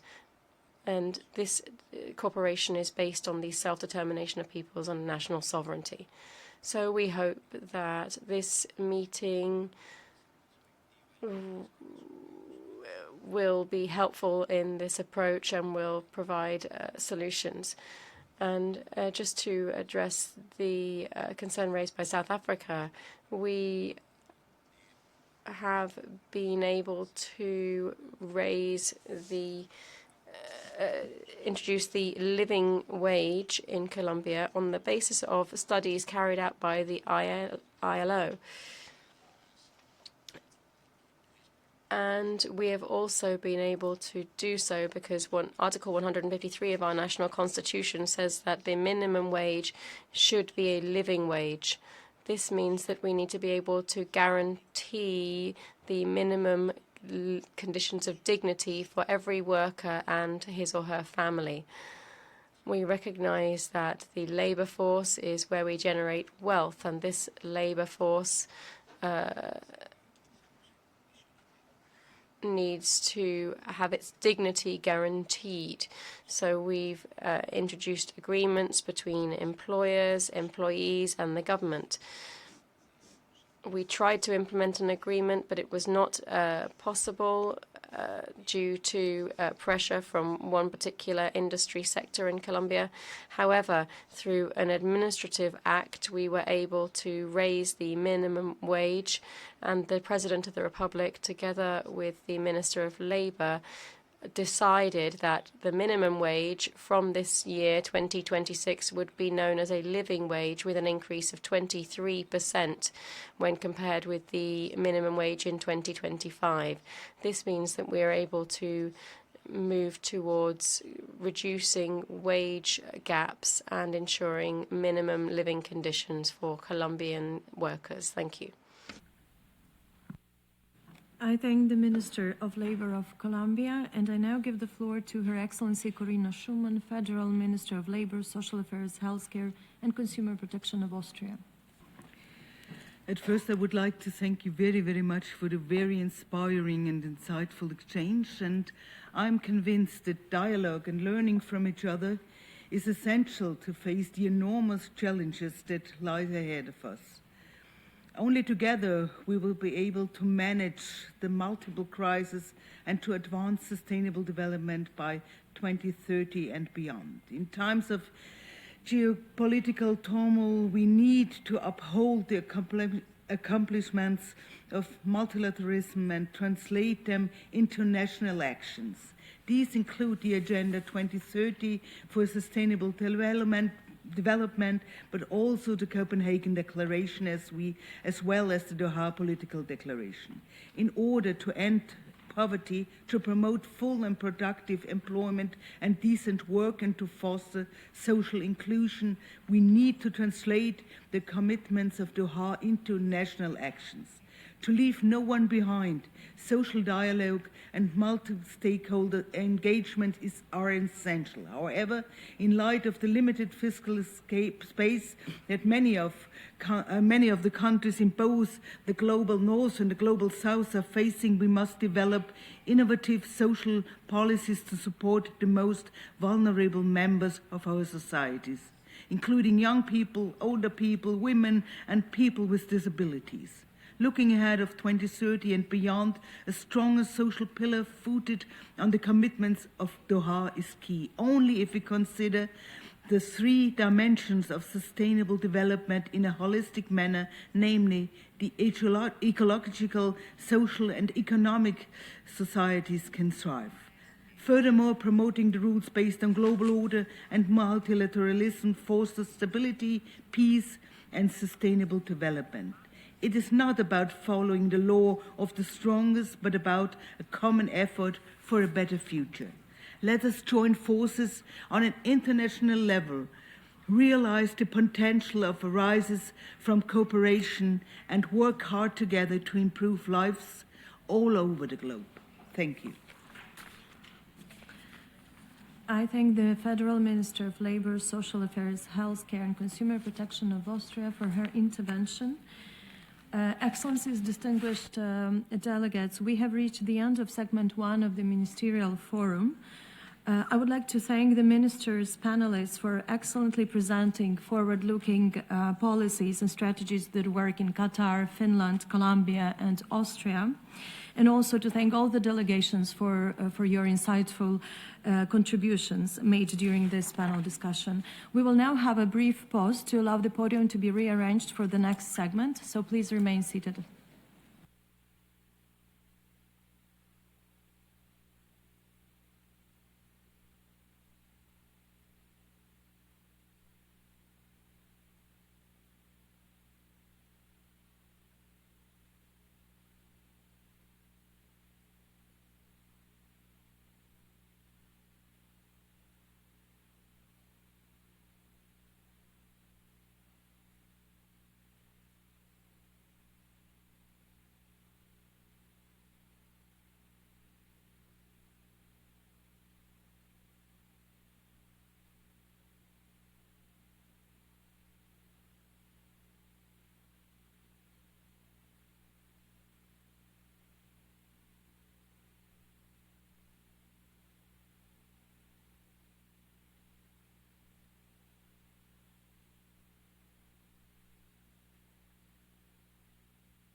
Excellencies, distinguished delegates, it is my pleasure to welcome you to segment 2 of the Ministerial Forum.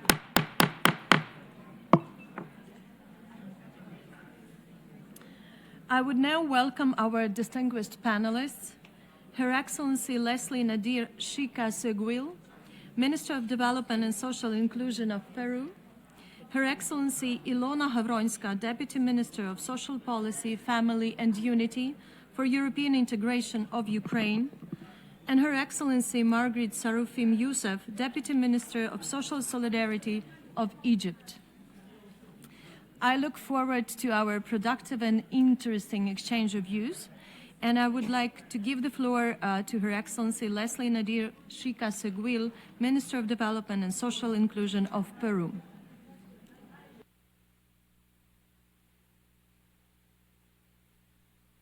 Okay. President, Excellencies, it is a honor for Peru to participate in this Ministerial Forum. We are gathered here not only to reflect, but more importantly, to mobilize national actions based on the renewed commitments of the Second World Summit for Social Development. From Copenhagen to Doha in 2023, the international consensus has been clear. Social development cannot be limited to merely mitigating poverty. It must transform the structural conditions that perpetuate it. The Doha Political Declaration calls upon us to strengthen the social dimension on sustainable development toward 2030 and beyond, with an emphasis on inclusion, equity, and economic resilience. Peru has reinforced its alignment with the 2030 Agenda. Our national policy for development and social inclusion to 2030 coordinates efforts to reduce poverty, inequity, and exclusion, integrating them across multiple sectors to maximize impact and efficiency. The process is further bolstered by Peru's accession process to the OECD.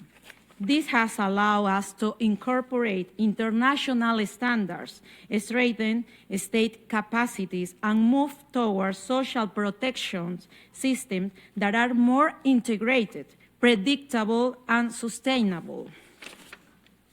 In Peru, this commitment is expressed through a clear decision to invest in human capital and opportunities, rather than just assistance. For this fiscal year, the budget for the Ministry of Development and Social Inclusion is more than $200 million. However, the approach is even more significant than the figure itself. Our intervention combines protection and promotion programs featuring cash transfers that reduce vulnerability through the life cycle, and non-transfer programs that build capacity, drive entrepreneurship, and promote economic inclusion, protecting today while creating opportunities for tomorrow. To achieve concrete results, we have defined 3 priority management pillars: early childhood development and youth, entrepreneurship and economic inclusion, and food security and school feelings. Moving beyond cash transfers toward inclusive and sustainable development. That means the evidence is overwhelming. Early childhood is the stage with the highest social return. Also, regarding our youth pillar, we are promoting the Adolescent Life Project, which coordinates interventions to accompany young people as they build their educational and professional futures. This program is Juntos in Peru. In our ministry, we are moving beyond cash transfers throughout the life cycle. Mi emprendimiento mujer, Haku Wiñay, and Noa Hayatay, and Saberes Productivos, ollas comunes, comedores populares y progresivamente el vaso de leche are more comfortable. Also, we drive progress through social investments across the life cycle, using interventions that protect the most vulnerable population. We drive the progress through a strategic social investment. Colleagues, we recognize the urgency of tackling poverty and employment. In Peru proposed strengthening the social dimension in the 2030 agencia by placing economic autonomy at the heart of public policy. That is the spirit of Doha.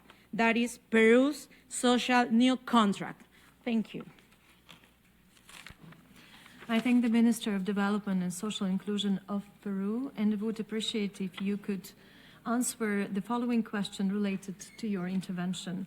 What actions or measures has the government of Peru taken to promote social inclusion for future generations?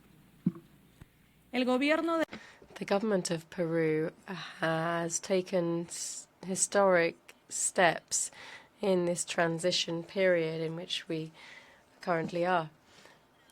For the first time, it has been able to adopt the first public policy which focuses on early childhood development. This allows us to care for our children, investing in the present so that we can reap a better future in the future. This starts from the mother's gestation period. This policy involves public political parties, regional government, and also local governments. This state-based policy has been able to garner a great consensus among politicians, but also trades unions. This has allowed us to meet the needs of the most in need. We have looked, for instance, at local authorities to ensure that we can reach those who need us most. And we have also been focusing on other levels of government to improve early childhood development. The Juntos program supports our young people working on their soft skills, their team working skills, giving them job opportunities and higher education skills, meritocratic public employment, and a subsidy so that they can continue to study, so that they want to work in the government, so that they can build a better future for our country. Because the young Peruvians today will be those taking the decisions in the future in Peru and, of course, in the world internationally. We are also investing in practicums and apprenticeships, etc. In Peru in 2026, being a poor young person doesn't mean being left out. Rather, it is the beginning of a roadmap provided by the state through from San Juan de Jurigancho in Lima. A young person can go through the ranks in Peru and even represent the country in the world. Thank you. Thank you very much, Minister Chica Seguil, particularly for providing the insight of the support of young people in Peru. I now give the floor to Her Excellency Ilona Havronska, Deputy Minister of Social Policy, Family and Unity for European Integration of Ukraine. Thank you. Thank you. Madam Chair, Excellencies, distinguished colleagues, ladies and gentlemen, it's a profound honor to address this Ministerial Forum. And allow me to ask the question to the audience, how is the weather in New York? It's cold, isn't it? It's even colder in my home in Ukraine. Millions of households, including my own apartment, remain without electricity and heating during this winter period. Even this night, despite the announced energy ceasefire, more than 400 Russian combat drones and 71 ballistic and cruise missiles attacked Ukrainian energy, housing, and other civilian infrastructure. And I am here now with thoughts about my loved ones, about my colleagues, my relatives who are freezing without heating and electricity. Well, we stand at a unique intersection of history, bringing the vision designed in Copenhagen 30 years ago with the ambitious commitments we reaffirmed just 3 months ago in Doha. The 1995 Copenhagen Declaration, for the first time in history, recognized the significance of social development and human well-being for all, and announced these goals the highest priority.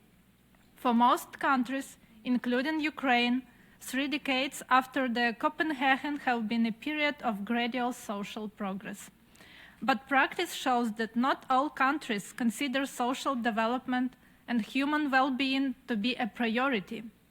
For recent years, during the ongoing war of aggression of the Russian Federation against my country, we in Ukraine are seeing how threats to human well-being are becoming an element of terror used by one party to the Copenhagen Declaration against another. Better Together has been heard many times in the fields of Commission and Forum. Common values are common precisely because they should be upheld by all. When one of the parties fails to keep their commitments, the other have to make a multiple effort for themselves and for those who are unable to keep their promises. Today, I come to thank all our partners who uphold the common values of Copenhagen Declaration and to share the experience of a nation that not only remains committed to the values of social development and human well-being, but has transformed social policy into the tool for resilience, sovereignty, and systemic recovery amidst global upheaval. These years after Copenhagen, we have learned that money alone does not solve complex social fractures. People need services and human connection. We have also realized that social policy can no longer serve as just safety net that catches people after they fall. It must also be a trampoline. We are transforming our system from a passive model of subsidy distribution to an active model of investing in human capital and social cohesion. This is the direct in the implementation of Doha mandate, ensuring social justice through human empowerment, not just assistance. We also see how important social cohesion is for people. Due to the war of aggression, millions of Ukrainians have lost their social ties because they have forced to leave their homes. Women, men, and children in Ukraine families suffer from being separated from their loved ones. Approximately 4.6 million Ukrainians are internally displaced persons, and about 7 million have left and remain abroad.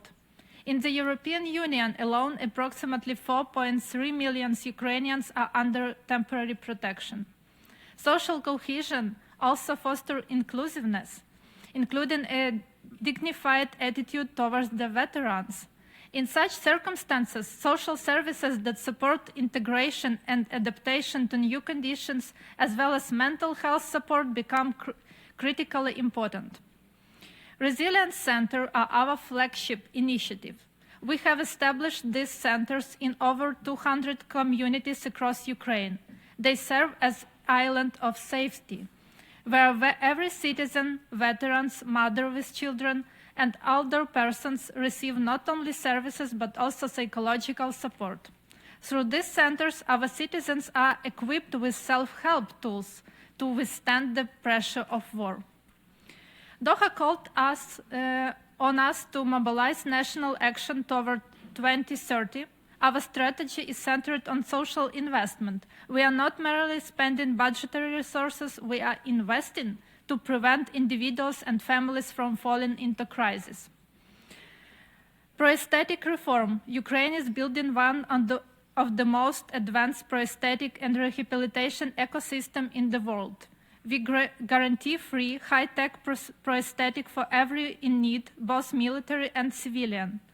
In complex cases, the state covers cost of up to 2 million Ukrainian hryvnias. This is approximately $50,000 for a single high-functioning device. This is social justice and investment in action, restoring individuals to active, productive lives and reintegrating them into the labor market. We are radically reforming our child care system with a focus on family-based care. Ukraine has set an ambitious goal. Every child should grow in a family environment. Despite war, we are expanding the number of foster families and family-type orphanages because the future of our nation depends on the children growing in love, safety, and security. One of the core commitments of the Doha Declaration is to ensure transparent and equitable access to services. Ukraine is delivering on this commitment through the unified information system of the social sphere. The digitalization of the social sphere enables us to implement case management and take a proactive approach to delivering social assistance. It also allows us to ensure access to social support for millions. Even during blackouts caused by massive strikes on our energy grid, our cloud-based system remains resilient. Today, over 30 social benefits are available online or automatically. We have cut bureaucracy and eliminated squeeze, ensuring that assistance reaches people here and now, regardless of the darkness surrounding them. Excellencies, we are operating in reality where over 10 million Ukrainians require various forms of support. We do not ask the world for mere charity. We offer a partnership in resilience. Ukraine has become a hub for social innovation under crisis. We are ready to share our lessons on maintaining a functional social system under constant bombardment, implementing large-scale digitalization during an active conflict, reintegrating veterans and internally displaced persons into communities through inclusive local services. Ukraine can also share valuable experience in implementing humanitarian aid and development projects simultaneously in the social sphere, and have government capacity ensure a strong nexus between the two instruments of international response. Ukraine's experience can serve not only as an example to follow in the social sphere, but also as valuable insights on the path to implementing the UN 80 initiative, showing how UN organizations on the ground can adapt to become more agile, integrated, and equipped to respond to today's complex global challenges amid tightening resources.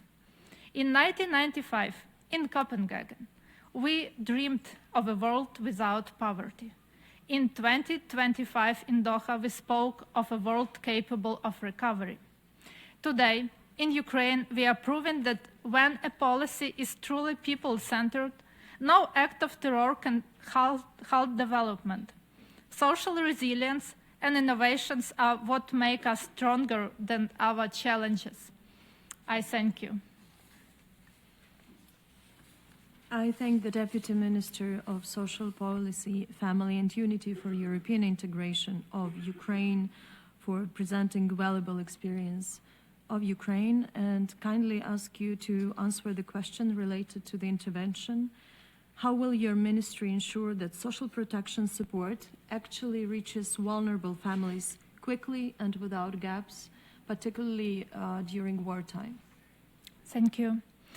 For this reason, our social policy framework is shifting from status-based entitlement to needs-based case management pathways.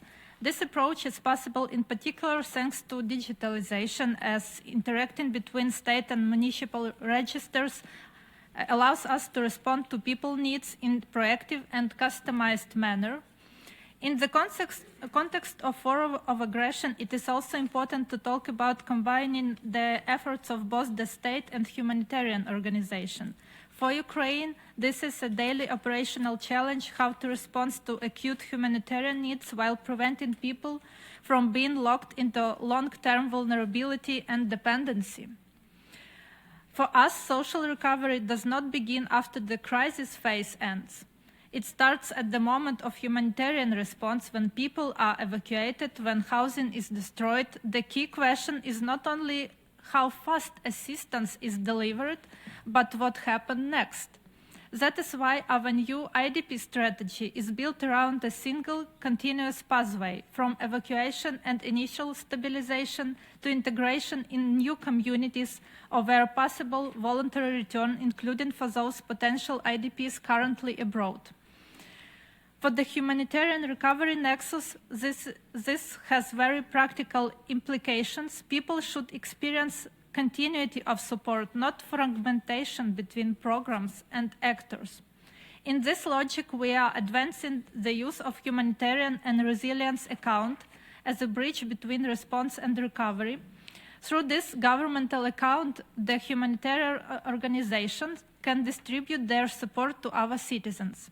Together with UNICEF, we are piloting this approach through winter support for children with disabilities and will scale up in March. This is possible thanks to a well-developed social support infrastructure, particularly digital. And of course, we are grateful to our international partners for their support in enabling us to maintain such a higher level of social support. Thank you. Thank you, Deputy Minister Habrońska. I now give the floor to Her Excellency Margaret Surufim Youssef, Deputy Minister of Social Solidarity of Egypt. Thank you, Madam Chair, Excellencies, Ministers, esteemed UN partners, and esteemed colleagues. Over the past 10 years, Egypt has progressively matured a comprehensive and integrated social protection system, reflecting a deliberate shift from fragmented assistance toward a right-based, life cycle-oriented approach. This system spans cash assistance, healthcare, social insurance, housing, emergency response, economic empowerment, and in-kind support, demonstrating how national policy can operationalize the achievement of social development and sustainable development for all. Over the last decade in particular, social protection has been placed at the core of Egypt's national development vision. Even amid regional instability and global economic shocks, this commitment is reflected in the doubling of national social protection expenditure, reaching 742.6 billion EGB in the 2025-2026 budget, underscoring that social development is not a residual policy, but a macroeconomic priority. Ladies and gentlemen, central pillar of Egypt's approach is the cash assistance program, Takaful and Karama, Social Solidarity and Dignity, launched in 2015 as a cornerstone of cash assistance reform. This program embodies a particular step government can take to advance the social dimension of development, moving beyond income support toward the human capital investment and intergenerational poverty reduction. The program expanded from the 3.6 billion EGB, serving 1 million families, to over 54 billion EGB, currently supporting 4.7 million families today and 8 million families over the past decade. Takaful and Karama is designed not as a standalone transfer, but as a platform for integrated cash plus interventions, linking beneficiaries to health, education, nutrition, disability inclusion, early childhood development, literacy, public awareness, financial services, and economic empowerment. This integration is reinforced through flagship national initiatives such as Decent Life, Haya Karima, which tackles multidimensional poverty in rural Egypt, reaching 58 million citizens through infrastructure, services, and coordinated social support. Esteemed participants, Egypt's experience illustrates how national development strategy can be aligned with Doha political declaration through the institutionalization, scale, and sustainability. A major milestone in this alignment is transformation of Takaful and Karama into a legislated social right, governed by the amended social assistance law adopted last year. This legal anchoring strengthening accountability, predictability, and long-term sustainability, key principles emphasized in Doha. In parallel, Egypt has prioritized graduation from poverty, not dependency, through the newly established Manzuma National Coordination Mechanism. Beneficiaries capable of work are linked to skills training, microfinance, and economic opportunities, strengthening financial inclusion and expanding access to social banking across governorates. Distinguished colleagues, inclusivity is embedded structurally within Egypt's social protection architecture. The system explicitly targets women, persons with disabilities, children, the elderly, and rural population, ensuring that no one is left behind. Women represent 75% of Takaful and Karama beneficiaries, reinforcing their economic agency and decision-making power. Integrated disability service cards, early childhood interventions, particularly the first 1,000 days of the child life, and education fee exemption ensure life cycle inclusion. Investment in early childhood development programs, Egypt has advanced the institutionalization of care, expanding family-based alternatives such as small homes and kafala models for children deprived of family care. Parallel investments in elderly care and inclusive infrastructure reinforce dignity across all stages of life. Ladies and gentlemen, a defining lesson from recent global crisis is that social protection system must be adaptive, shock responsive, and data-driven. Egypt's system demonstrated this resilience during the COVID-19 pandemic and economic shocks by rapidly expanding coverage using the Unified National Registry and Social Registry, enabling the swift scale-up of benefits and inclusion of newly households. Looking beyond 2030, Egypt is now drafting its national comprehensive social protection framework, a living, adaptive policy instrument.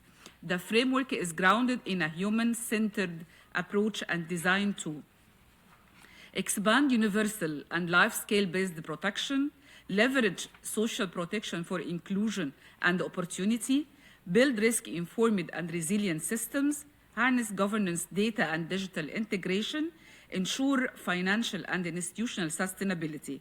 It explicitly links protection to development, economic empowerment, care economy investments, and decent work, particularly for women, preparing the system to address emerging vulnerabilities across the life of the cycle.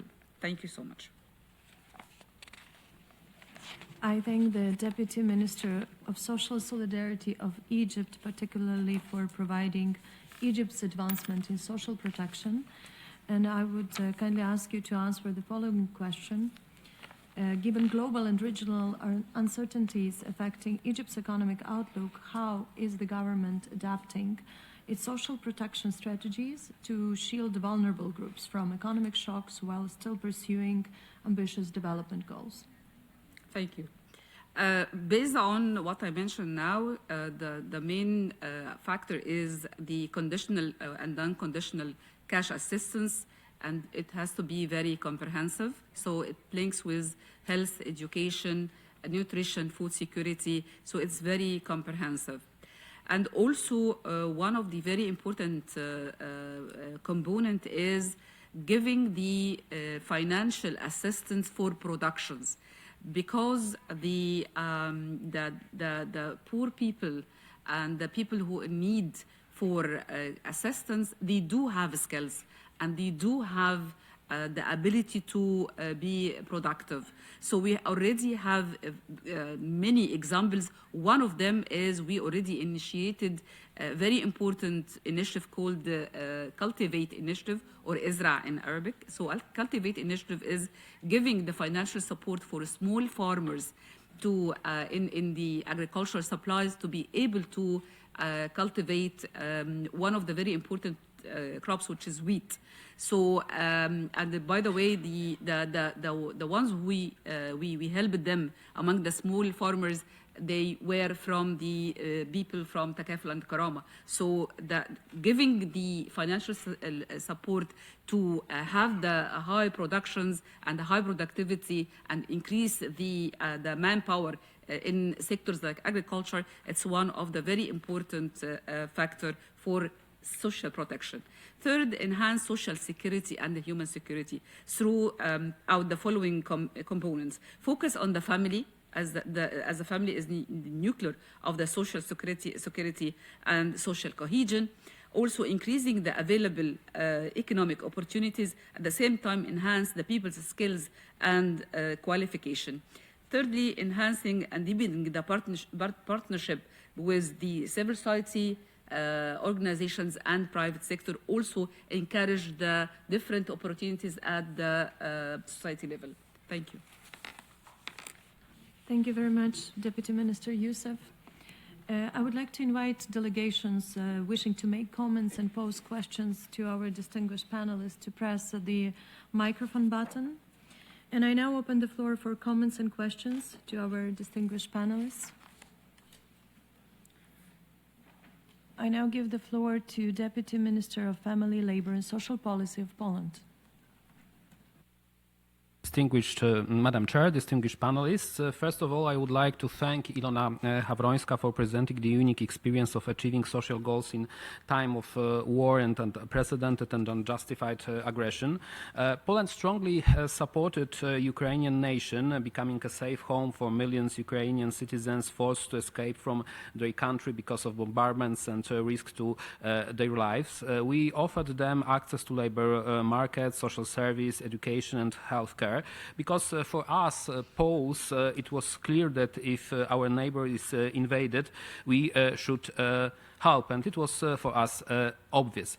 And going to the question, I would like to ask, because United Nations, we are as United Nations Charter says, peace-loving states. I would like to ask what we can do more as a United Nation to help countries to achieve social and economic goals that are in a crisis situation like Ukraine. Thank you. I thank Deputy Minister of Family, Labor and Social Policy of Poland, and I now give the floor to the representative of the Russian Federation.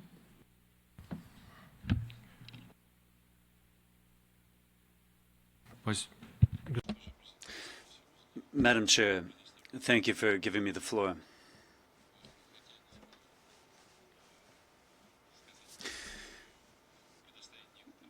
I would like to provide some facts which, over the last week, Ukrainian armed forces have grossly violated the rules of international humanitarian law. They deliberately attacked an ambulance and healthcare facilities in Belgorod, Bryansk, and Belgorod hospitals that injured some healthcare officials. One of them died.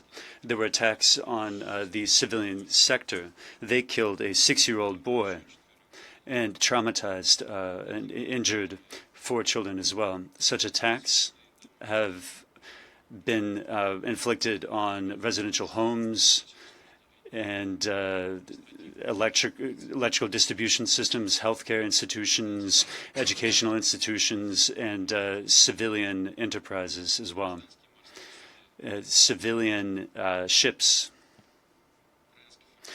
The Ukrainian formations are trying to create unbearable conditions for the lives of the civilian population. They are carrying out deliberate attacks on energy facilities, like I've said before, They're laying most of the emphasis on distribution points, which provide electricity to several regions at once. In so doing, rather in this same vein, this week, we've seen this happen in Belgorod province. I thank you. I thank the representative of the Russian Federation, and I would encourage delegations to speak directly to the theme of the Ministerial Forum, which is the leveraging the outcomes of the Second World Summit for Social Development from Copenhagen to Doha. And I now give the floor to the representative of Algeria.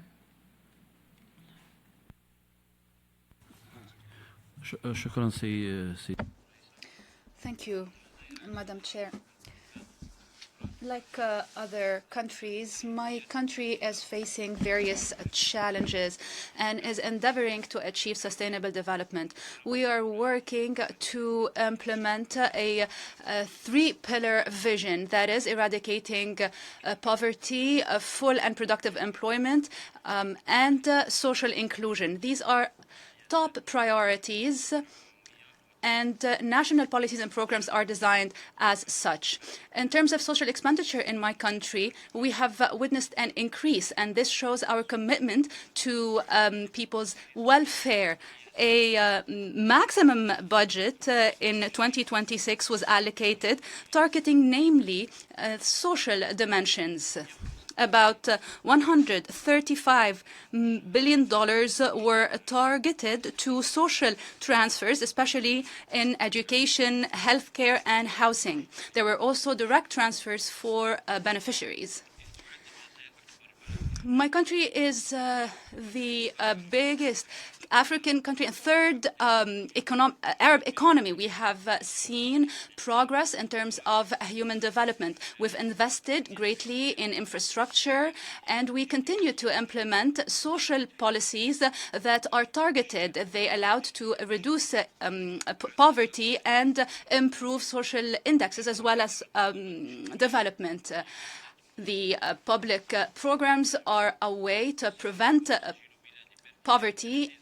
We have seen a social protection system that includes various aspects as determined by the ILO. More than 30 million people benefited from these programs. Furthermore, we continue our ambitious policy for a genuine transition towards a more diversified economy. This would allow more job opportunities. It is an important challenge to tackle, especially given the number of young people. In 2020, we adopted various measures to increase investment. A new law on investment was enacted, and our developmental priorities are focusing on the private sector and on good governance in public expenditure. We're also working on increasing non-oil exports, improving the reform in labor, as well as various administrative measures. Regarding access that is inclusive and equitable to access to education and primary health care, my country was indeed able to ensure the right to education free of charge for our population, including persons with disability without any discrimination. More than 98.99% of boys and girls under 6 years of age are enrolled in schools, and the number of students is about 12 million pupils. Based on our responsibility, we also work on various education programs with other African countries so that they enjoy various services offered by our education system. Furthermore, the level of healthcare services has increased. We have ensured equitable and fair access to healthcare that is, and vaccination is free of charge for all children, as well as treatment in public medical facilities. Various programs have been adopted in housing. About 11 million housing units were also created. This allowed linking housing with services such as drinking water, gas, and persons with disability were also able to access these services. In order for no one to be left behind, my country works on promoting equitable and just social inclusion, especially for vulnerable categories. Programs are being elaborated for the elderly, persons with disability, women, and youth. We place persons with disability at the top of our priorities, especially that a new law was enacted on the 20th of February 2025 regarding the protection of persons with disability, in order to strengthen their rights and in order to determine guidelines regarding their protection. I thank you. I thank the representative of Algeria, and I now give the floor to the representative of Malawi.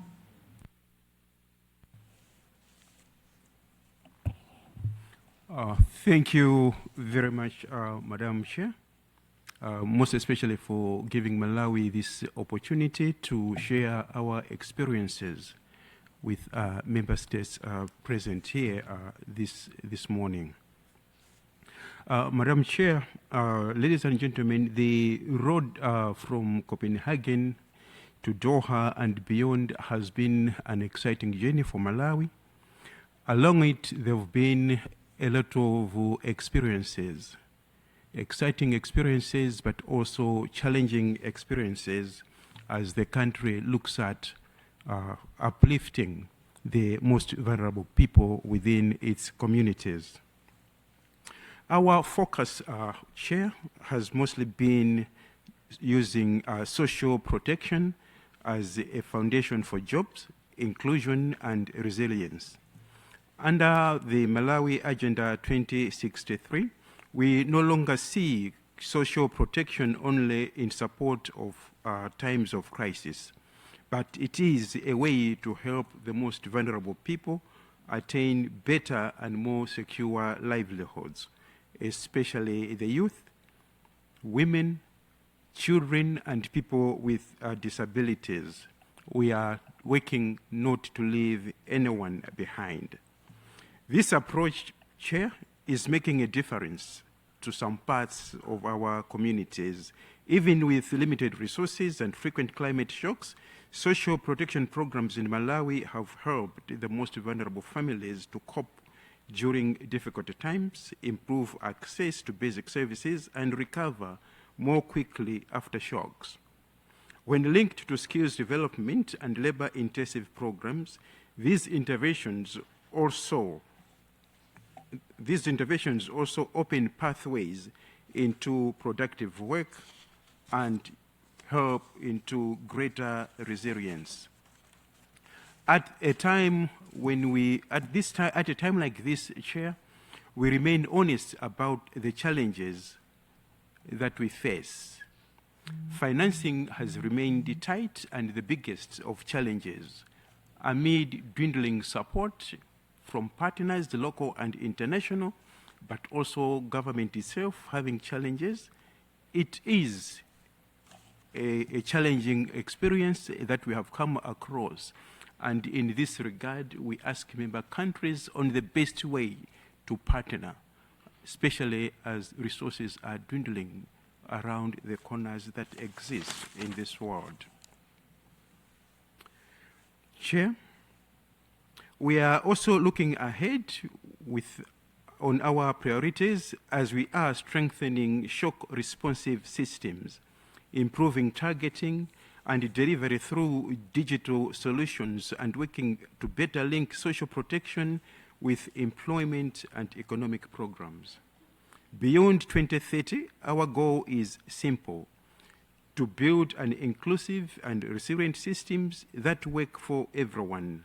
To do this, we need predictable financing, strong partnerships, local and international, that align with national priorities, and continued international cooperation for countries facing structural vulnerabilities.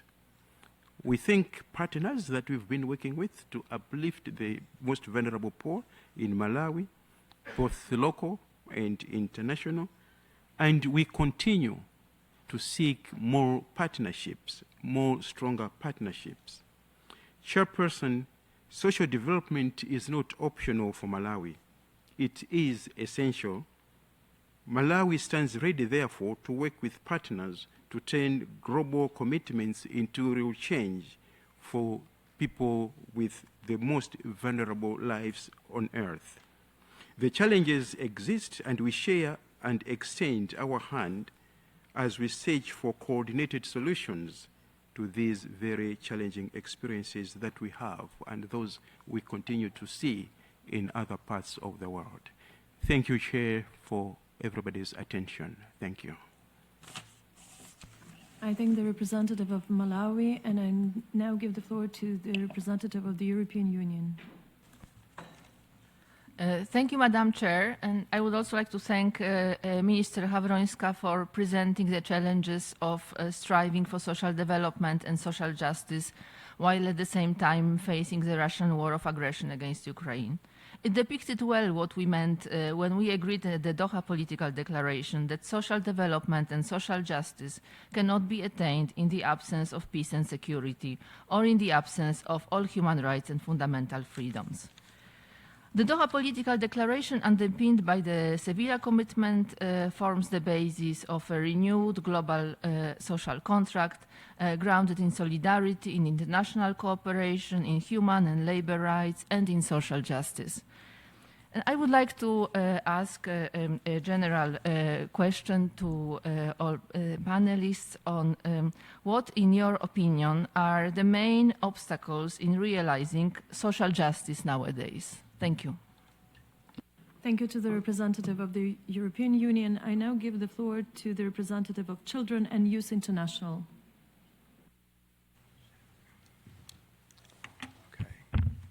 Hi, my name is Caleb Lee. I'm 16 years old, and I'm taking the floor on behalf of Children and Youth International. We'd like to begin by thanking the honorable ministers for their insightful remarks on advancing their respective national outcomes of the Second World Summit for Social Development towards 2030 and beyond. As I mark 1 year in this space, I've noticed that while global commitments on social development have been renewed, the mechanisms for right-spaced and collective participation in social development processes, especially for youth and children, remain weak. As someone who was born and raised just across the East River in the World's Borough, if you know, I never knew that someone my age could participate meaningfully in this global institution at any scale. As children and youth, we've seen firsthand how quickly youth move from observers to contributors when participation is designed intentionally rather than performatively. Effective engagement requires multi-sectoral approaches, including youth representation in policy design, mentoring, and evaluation.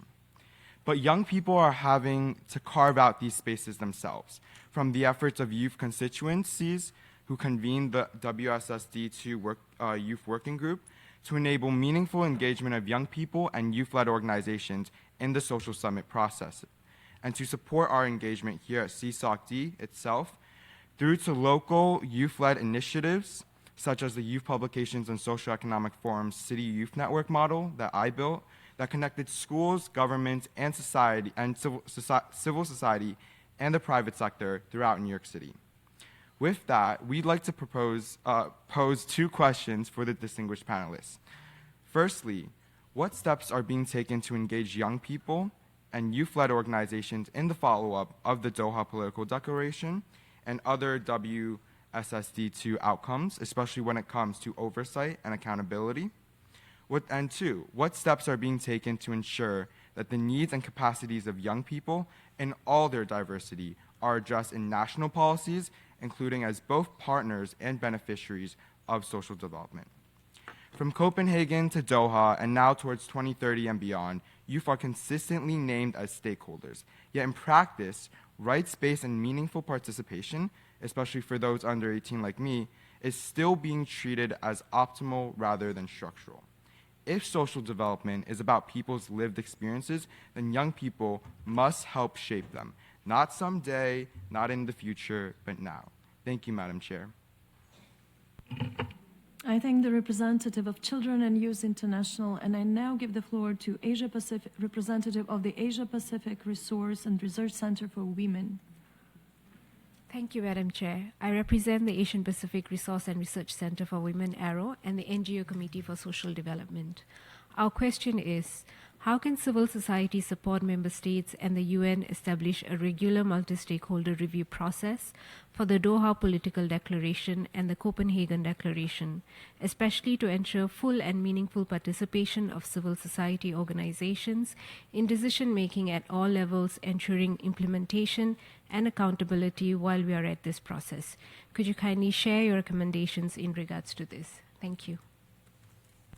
I thank the representative of Asia Pacific Resource and Research Center for Women, ARROW, and NGO Committee for Social Development, and I now give the floor to the representative of Brahma Kumaris World Spiritual University. Thank you, Madam Chair. My name is Kinneri, representing the Brahma Kumaris World Spiritual University and the NGO Committee for Social Development. The Doha Declaration makes a unique and timely mention by stating, "We remain committed to a political, economic, ethical, and spiritual vision for social development that is based on human dignity, human rights, equality, respect, peace, democracy, mutual responsibility and cooperation, and full respect for the various religious and ethical values and cultural backgrounds of people. We believe development is not merely material, it is human, and more deeply, it is spiritual." As the Doha Declaration rightly draws attention to this fundamental unit of our existence, how can we design and develop spiritual interventions that accelerate and amplify sustainable social development? How might we design initiatives that first promote inner resilience for outer peace? We would like to hear the views of our esteemed panelists on this topic. Thank you. I thank the representative of Brahma Kumaris World Spiritual University and the NGO Committee for Social Development. We have heard the last speaker on my list. I now invite the distinguished panelists to briefly respond to the questions and comments and deliver short closing remarks. I now give the floor to Her Excellency Leslie Nadir Shikar-Seguil, Minister of Development and Social Inclusion of Peru. Okay, gracias. Thank you, Madam Chair. Excellencies,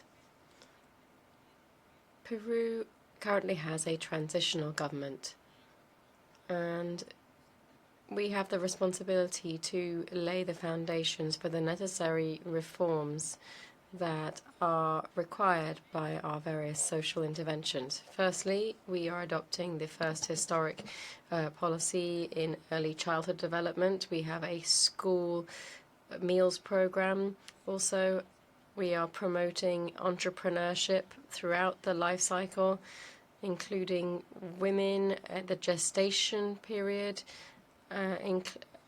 and including our old age pensioners at 65 and up. So we are putting people, our citizens, at the heart of our public policies, embracing them with comprehensive public policies to cover all of their needs.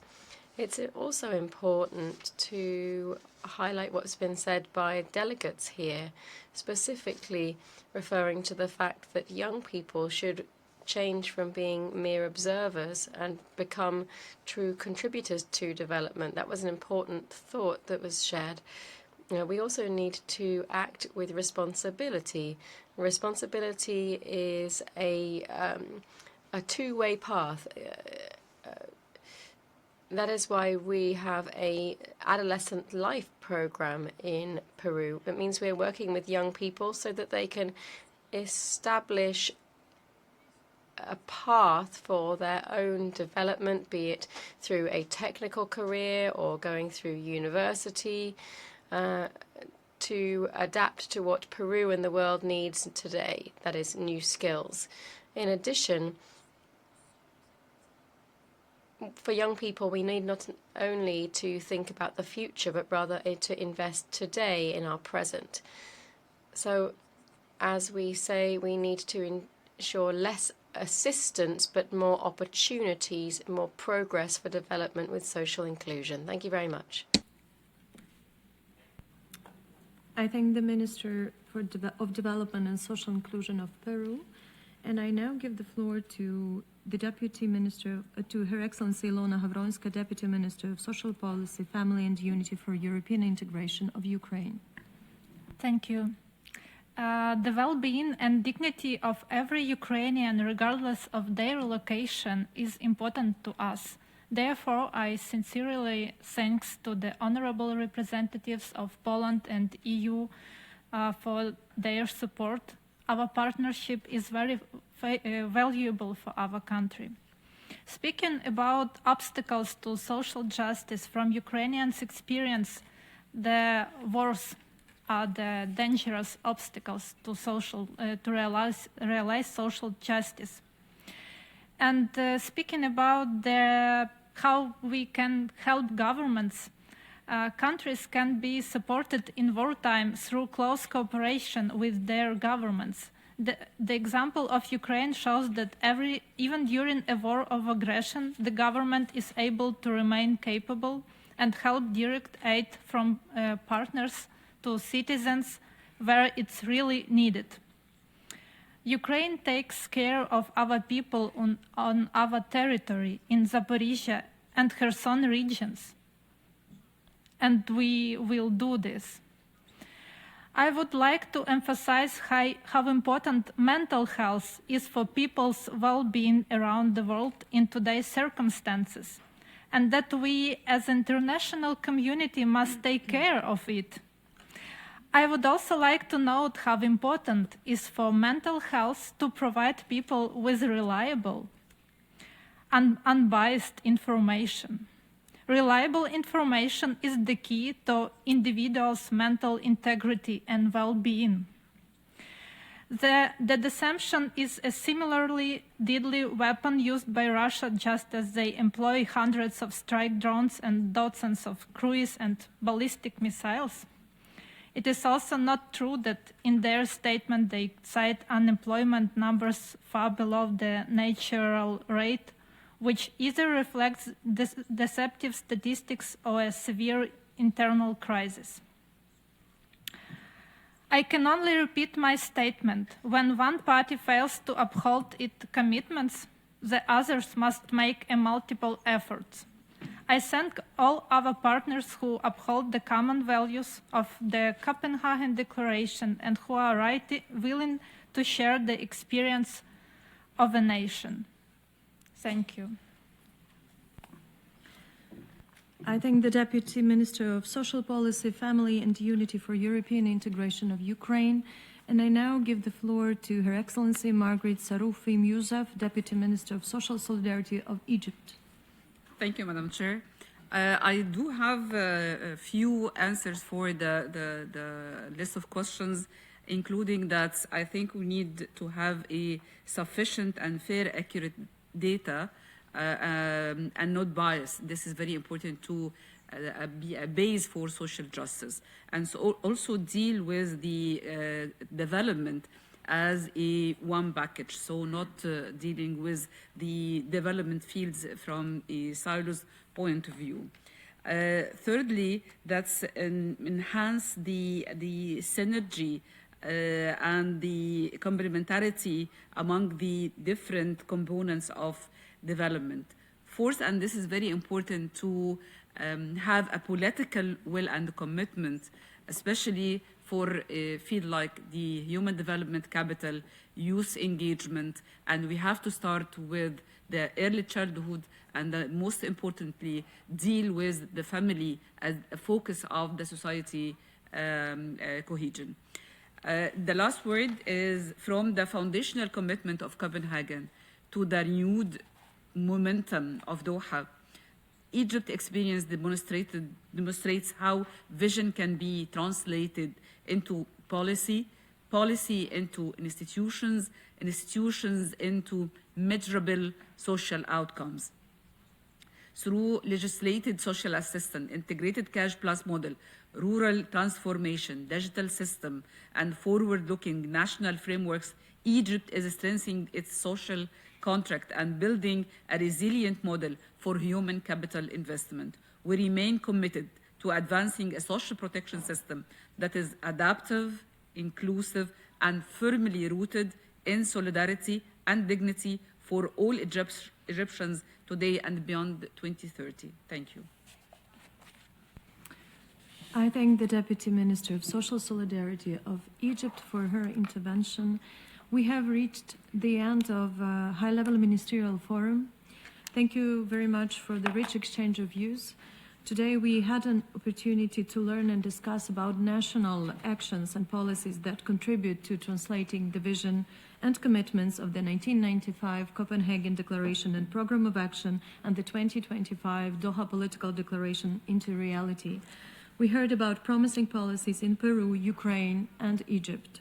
I would like to thank the Minister and Deputy Ministers, panelists for the second segment for excellent presentations, and to the delegations for your interventions. And the discussions from this forum will be reflected in the Chair's summary. Thank you, and the meeting is adjourned. Thank you.